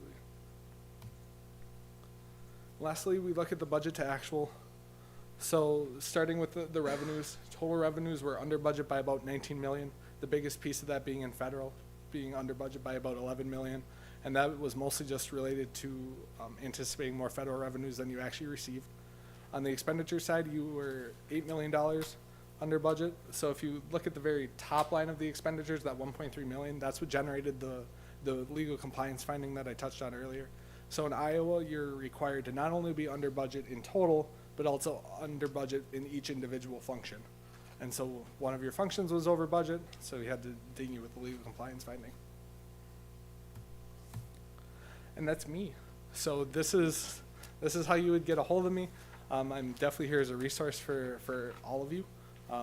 School district finance is wild and hard to understand. So if there's ever anything that I can do to make your job or life easier, that's what I'm here for. But I'll take any questions if you have them. I wanted to thank you for all the ones that you answered during Finance Committee, because it was a lot. So thank you. Yes, thank you. And explaining it all and just what you do. So thank you. Yeah. Iowa school finance is trigonometry to us non-math, non-engineering individuals. So I always tell the new board members, go to Finance 101 multiple times. Yeah, but thank you, Dustin. And you have a way of breaking it down so we can understand it a little bit better. So we appreciate that. Well, are there any more questions? So all those in favor of approving the superintendent's recommendation, state aye. Aye. Any opposed? Chair votes aye. Motion carried. Okay. Thank you for your work. Yeah, I just wanted to shout out Jeff too and his team. We always appreciate how well you have everything put together for us, and yeah, we're gonna miss you next year. So hopefully you can we can phone a friend if as you're on the beach somewhere. We got a good person coming in, but I do want to shout out to Deb Jacobs and to Matt Verbreken, because the audit is a year-long process. If we don't have everything recorded correctly all year long, there's no getting it right at the end. So the whole team does a great job. It's really an office process, and we did receive the Certificate of Excellence in Financial Reporting again for the 2023 audit, and I just submitted it for the 2024 audit. So we're very hopeful. Yeah. And just, I'd like to add that the board members meet privately to discuss the audit, and we did that. And I think the main takeaway I had from that is we asked the question, how prepared is the district how responsive are they to your questions? Is it like, oh my goodness, now I gotta go dig this out? The answer, at least that you provided us at the time, was no. The response was very quick. It looked like all the ducks were in a row from the district side. And it's just a matter of pulling out from the existing documents and getting back very quickly. So that was one of the indicators, I think, that our financial system is really in good hands, good shape. And as an auditor, you were confident that our district we're doing things the right way. So what Lyle is referring to is we have an opportunity to speak to the auditors without Jeff and Dr. Smith in the room, just to make sure he's not just saying anything while in their company. So we get down to the to the meat of it, and we're confident as a board, at the finance committee, that we have the right people in place, and they're financially and fiscally responsible for the district. So we're thankful for that as well. So Excellent. Thank you all. thank you. Are you going back, do you have to drive back home tonight? Okay. Well, thank you for sticking around. Yeah. So all those, thanks, Dustin. All those in favor of approving the superintendent's recommendation, state aye. Aye. Did I already? Any opposed? Chair votes aye, motion carried. I think I already did that again. I think I already did that. Okay. It's been a long evening. It's been a long evening. Yeah. The next item on our agenda is board policy changes, first reading. Quite lengthy. The following policies have been reviewed by the DLT, the district leadership team, and the policy review committee, and are being presented for first reading. Item 40803, licensed employee tutoring. Item 502.05, student lockers. 502.07, student substance abuse. Recodification only. 502.08, search and seizure. 503.03, student fines, fees, and charges. 503.04, good conduct rule. 503.05, corporal punishment, mechanical restraint, and prone restraint. 503.06, physical restraint and seclusion of students. 504.02, student organizations.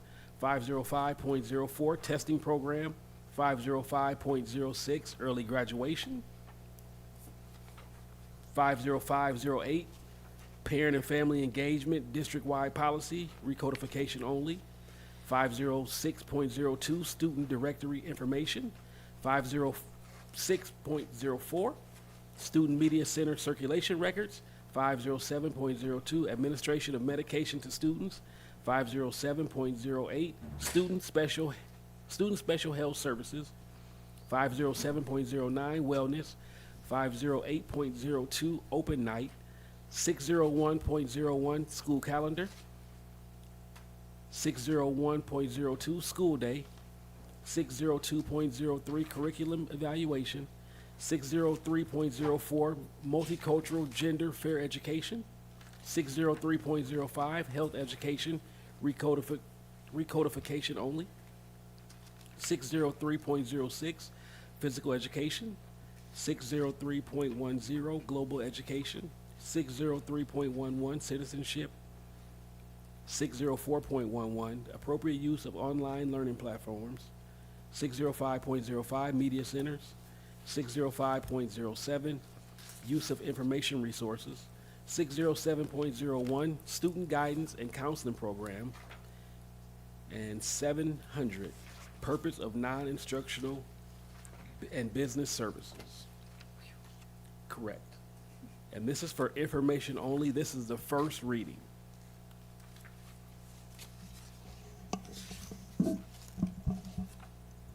Took you as long to read that list. We're about a third of the way, I would say, through our policy audit. a lot of time is being spent on policy, so that's kind of been my main, well, a lot of the focus lately.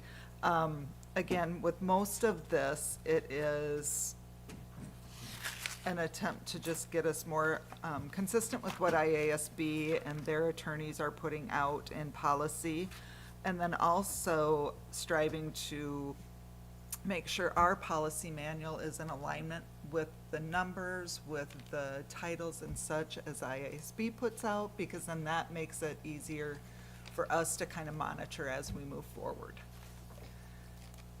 So if you have any questions, I am happy to answer questions, or find out answers for you.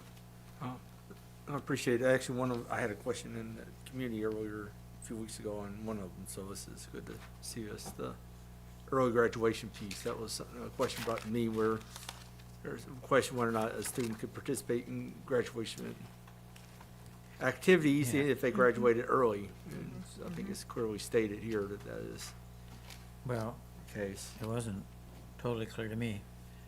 However, a student who graduates may participate in commencement exercises. Is that a separate commencement exercise at mid-year, or is it the end of the year? NWA. They can participate. in NWA. That, End yeah, of year. that was a question that it was, unknown there, so, They can participate in May, if they choose At to the walk. end of the year, yeah. Yep. If they choose to walk. but it's not clear in here to me. Yeah, What page is was, it on? it's, Should we, Lyle, should we put something that Yeah. they're I don't eligible to, understand. to participate in the end of year? Maybe we've commencement? never had a mid-year commencement. yeah. I don't, haven't we, I don't know. It's supposed to say earlier. Okay. Graduation. But Okay. it'd be nice if it said end of year commencement, 120. And we can certainly add that Okay. clarification. And my other question, I only got through half of these, so this is just questions from the first half. That's, yeah, I know. On 114, curriculum-related organizations versus non-curriculum, they get treated differently.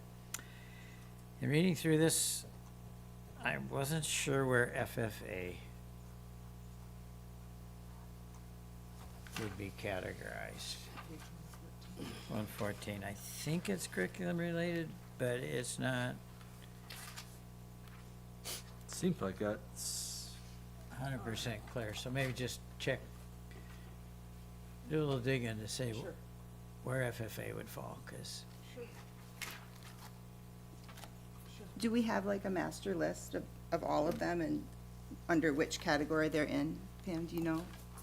That I don't know. Do we even have a master list of all the student organizations, period? And like student clubs, all that stuff? Yeah. Well, I mean, it- Because each building has different organizations. Right. But I mean, since it's And they all don't have the same computerized, it organization. wouldn't be hard to have a database at least. you know. So, very timely, actually.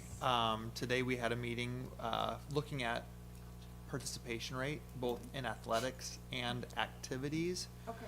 which would include clubs. This is something that we're looking at adding to the dashboard, so that you would be able to see Yeah. year by year, building by building, participation rate in athletics and clubs and organizations. So, and it was eye-opening. I mean, this is, you must have read my mind, hear what we're doing today, because we were looking at all of the, like Astor said, some really, I guess, in my mind, off-the-radar groups that we have that I just didn't realize that we have in some of our buildings. So, it's something we're working on, but, like, getting your arms around it is pretty challenging, but give us a little time and we'll have it. We'll have it. Some really good conversation today, but it's gonna be a little while till we get that all together for you. Yep. Trap shooting. There's a lot of organizations out there that we're All you doing, need which is is- great. We wanna get as many kids as involved, but actually like Yeah. tracking has Yeah. been a little bit of a challenge. Well, because each building though has to have some sort of master list of what's happening, in their building, right? I mean, there has to be something that shows this, especially if there's a staff member. They do. We have the Student Activity Fund where most of the clubs and organizations are listed, so we do have the report with each one individually in the student activity fund for each school. But there's some that don't have If there is a finances, fund. They, right? they, Yeah, they, there's they funds. do. Yeah. They have a list.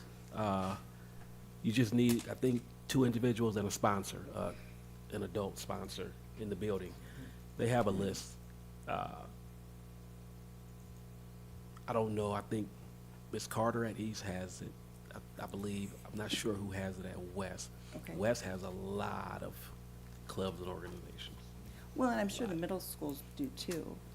Yes. Yeah, I was just But gonna they have a chime list, in though. on that a little bit, is especially some of our Leader in Me schools, like you'll see our Leader in Me schools seek out, partnerships, like parents who might be passionate about things to come in and do clubs, organizations through their pie. And we just had the same conversation in today, Gina Weekly, and I think it came a little bit from the equity meeting that they had recently that she's working on, also a document of just how many different partnerships that we are working with organizations that are supporting and want to work with our students. So, yeah, I think, Jared, I appreciate you bringing that up about the dashboard, because I think that would be a great way to showcase it as well, since it's a one-stop shop.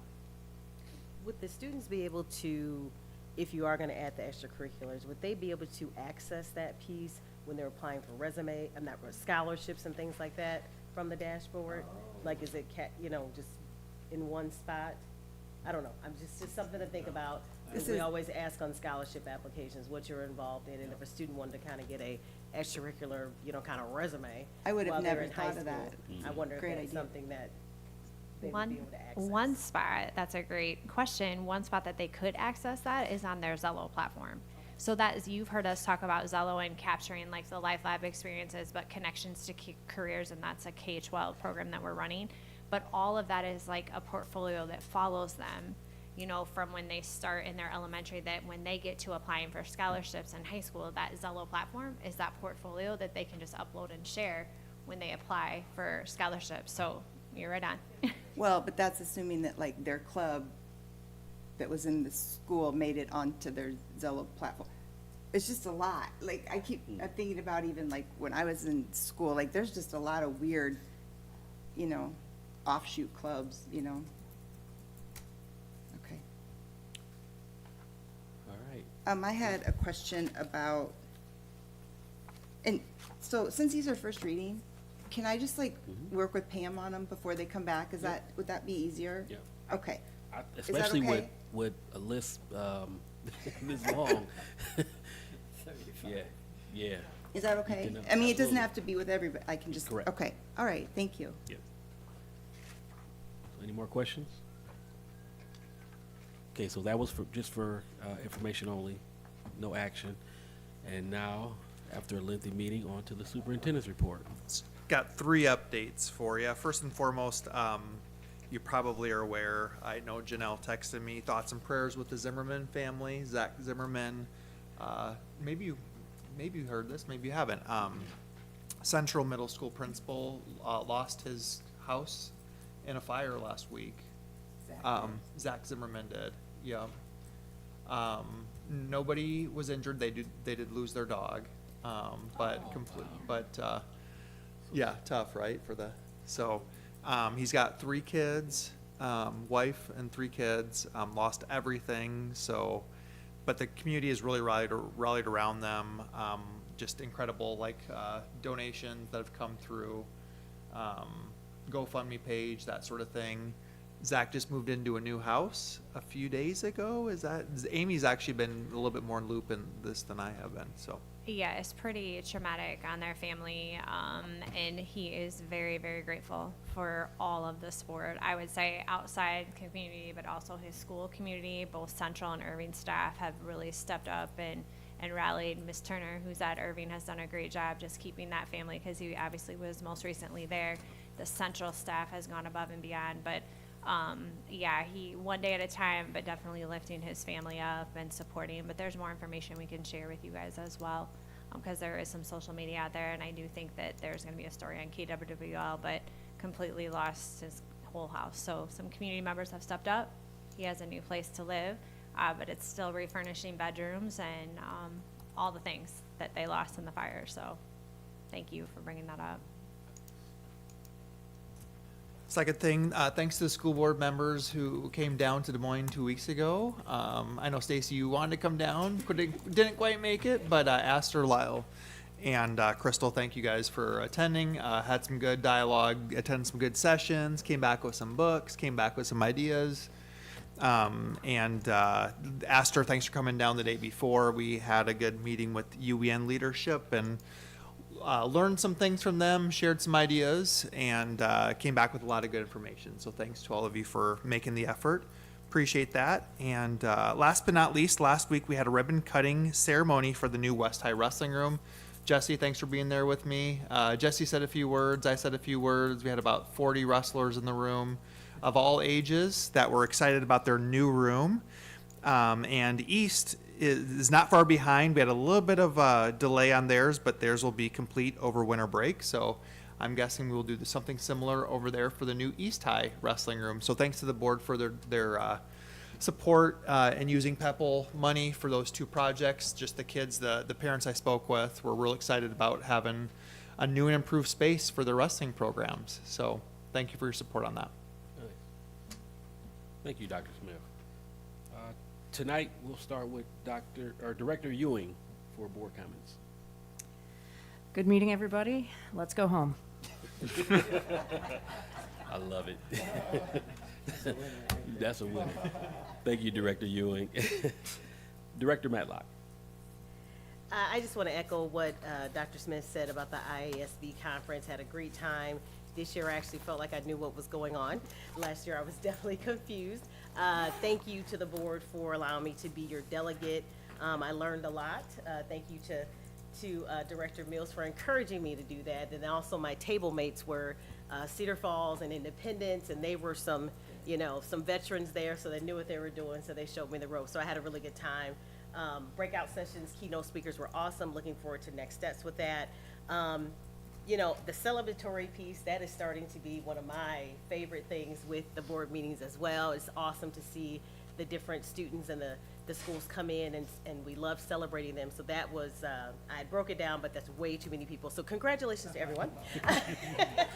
And personally, I'm excited, being a member of Delta Sigma Theta Sorority Incorporated, being connected to Kitchener and Cunningham. I'm looking forward to working with them a lot more. And happy holidays to everyone, because I don't think we're going to see each other until after the holidays. So happy holidays to the DLT, the administrators and teachers, and enjoy some time off sometime soon. And thank you. Thank you, Director Matlock. Director Knight. I'll do a couple things. One, just appreciate again for the wonderful donation for literacy books. I listened to her talk about her importance of reading, and I think about having a child that struggled to read and what it and we had a couple of different things that we talked about. One, we got a huge donation to help us our reading program, but also with the IXLs and how those programs grow. And I think back,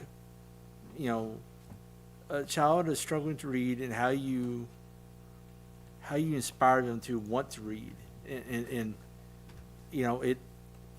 where's an online platform or what. And I think about that's a tool now we didn't have. Like, I'm thinking about how for my own child, that to get him inspired to read, it took a teacher who knew how to really this teacher liked using food. Like, she liked to bake, and she could get inspired. Like, if you read so much, there you go. We all had some extra treats here or stuff, but did a magnificent job. But here we have another tool that helps inspire that. And then I was sitting there thinking, finding the books that kids like to read. Whether it's fiction, nonfiction, it's stuff. But that's be able to use the funds to help continue. I know we do a book thing every year, so can we expand on that to add more books, not just the I think we do one a year, right? Maybe it can go more than one a year out of there. So anyway, and then just also just we're coming up on it here. We got the things in our things here, but the Battle of Waterloo will be coming up here next week. So if you're a wrestling fan, we have some of the top teams in the boys teams and girls teams in the state of Iowa here for free days of action, so, don't miss out. Thank you, Director Knight. Before I get to this next individual, I have something for Director Mills. So as, probably would be better when I do mine, but I want to go to you next. So as Director Matlock stated, and Dr. Smith, we were able to go to the annual school board convention, and our own Director Stacy Mills received the annual board awards program individual achievement award. And it says it's presented to Stacy Mills, Waterloo Schools, in recognition of your dedication to ongoing learning for 2023-2024, signed by Executive Director D.T. McGee of the Iowa Association of School Boards. So I want to present this to Director Mills before her board comments. Just wanted you to bring the certificate home.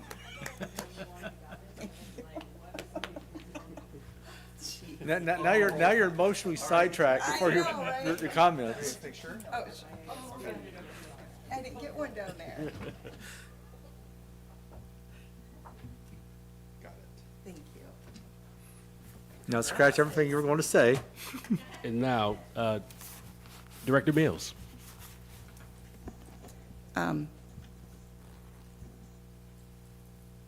This has just been a really long year, and I don't want to go into much tonight. So I just wanted to say, since we're rounding out the year, to thank you to everybody. I think that we really have done a lot of good work.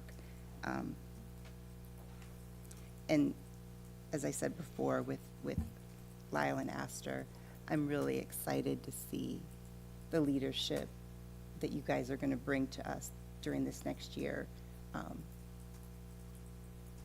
know Lyle has gone a long time on the board without being cajoled into sitting into these seats very often. So it shows a lot that he wanted to do it. But I also wanted to real quick say that that I wanted to say how proud I am of Dr. Smith. He's been getting a lot of feedback from employees, from administration, and the things that people say about him are the reasons that we hired him.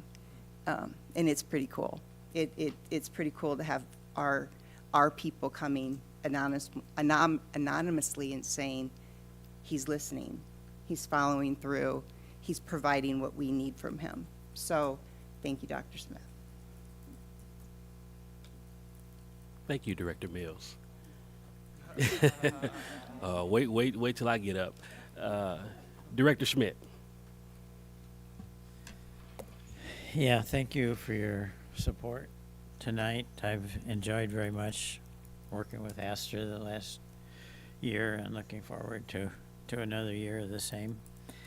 I guess we have tried to do a better job of keeping everybody informed of what's kind of going on. I don't think we're where we want to be, at least I'm not. So that's kind of the top of the list and there's a couple things I'll be contacting y'all with in the next week or so, upcoming things. So it's difficult, but we're trying. I hope to do a better job. As mentioned earlier, it has been a consequential year. A lot of important items, and just a few at Moving Expo. I think that was a big step forward. Adding the extra 4 careers at the Career Center, especially agri-science and FFA, including a new greenhouse and 28 more acres of land to develop that program. So, and then of course the approval of the vote to establish a single high school with East and West being junior highs. So, and I guess one more thing I think that's really been accomplished last year is the whole system to monitor the student performance and absenteeism and those things. I think that's going to be really beneficial to meeting our goals. So Looking forward, obviously advancing this whole high school project, and it's been like 50 people really going out of their way in an extraordinary work. Everybody's got their own jobs to do, but this is kind of extra. But when you see it all come together, it's don't you just love it when a plan comes together, sort of thing. So keep that team effort. I appreciate everybody on the team. And then, of course, as evidenced tonight, we have a challenging budget year. So that will be another focus that we have for this next year. So beyond that, happy holidays, Merry Christmas. See you next year. Thank you, Director Smith. You kind of look like Hannibal. Hannibal Smith. It was a A-Team reference. I'm just showing my age. He said he loves it when a plan come together, so yeah. You caught it, Jesse? I caught it. That's why I said, that's why I was specific in saying Smith. I'm aging myself. You're showing your youthfulness. But thank you, Director Schmidt. I'll get my thank yous out the way first. A huge thank you to the Donna Bartlett Reed Estate for that generous donation, and just the time. I believe she said she was close to 98. So just the remembrance, and she lived by herself, the remembrance of this place. 80 years ago, the remembrance of this place and what it did for her. And I'm sure from Waterloo, Iowa to California, there's a lot of places in between, and California is a big place. And it sounds like she was, she didn't just sit in the house for 80 years. She experienced some things and thought it good to give back to the place where that was close to her heart. So we definitely are appreciative of that family and that estate. Thanks to the Waterloo Schools Foundation as well for their partnership over the years, and what they continue to do for our district.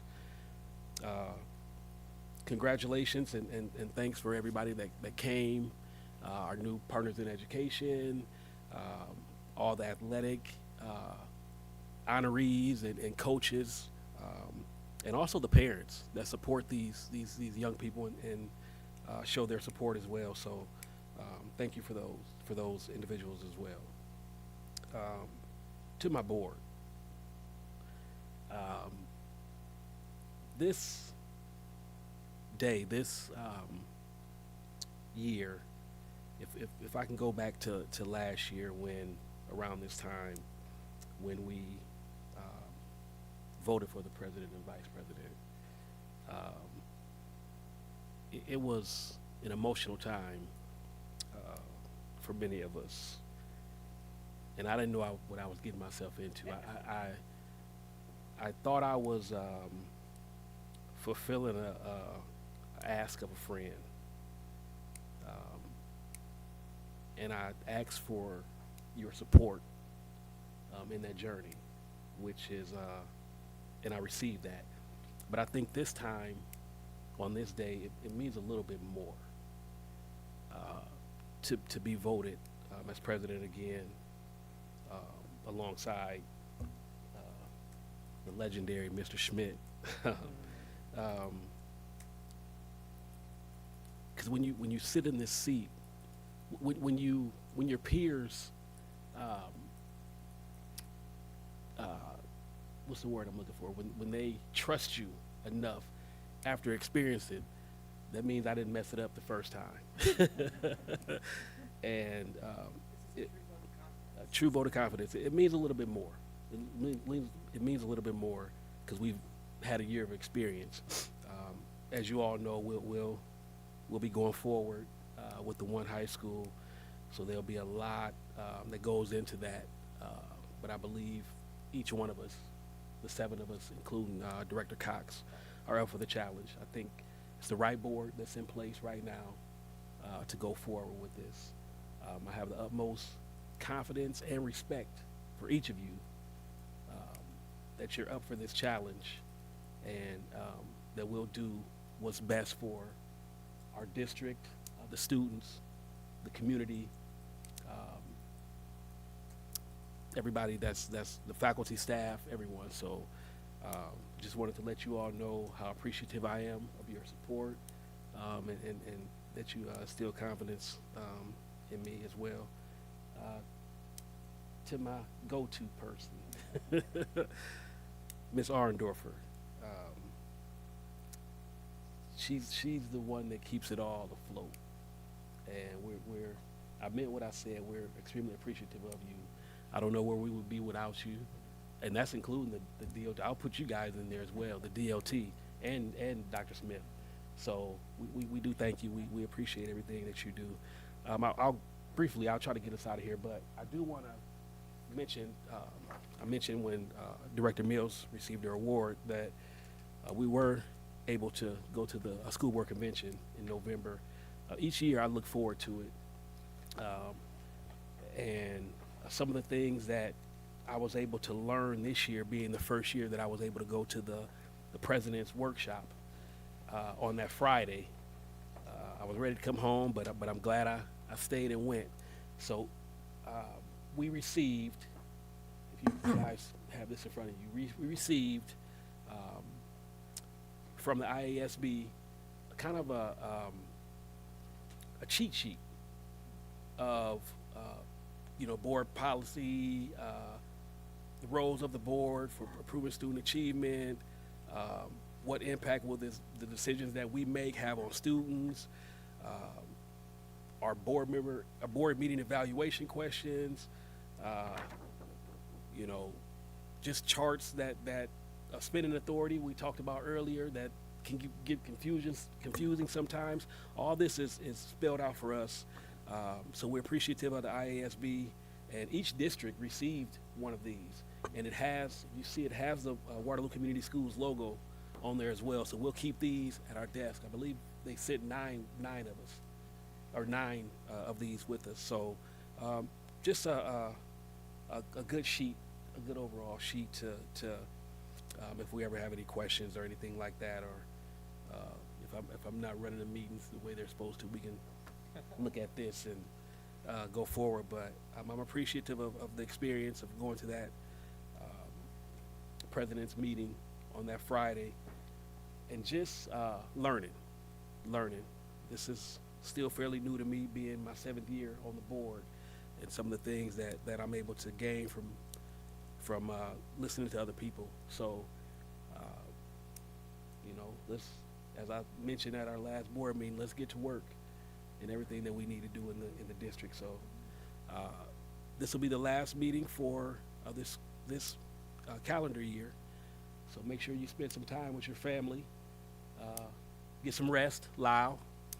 No emails and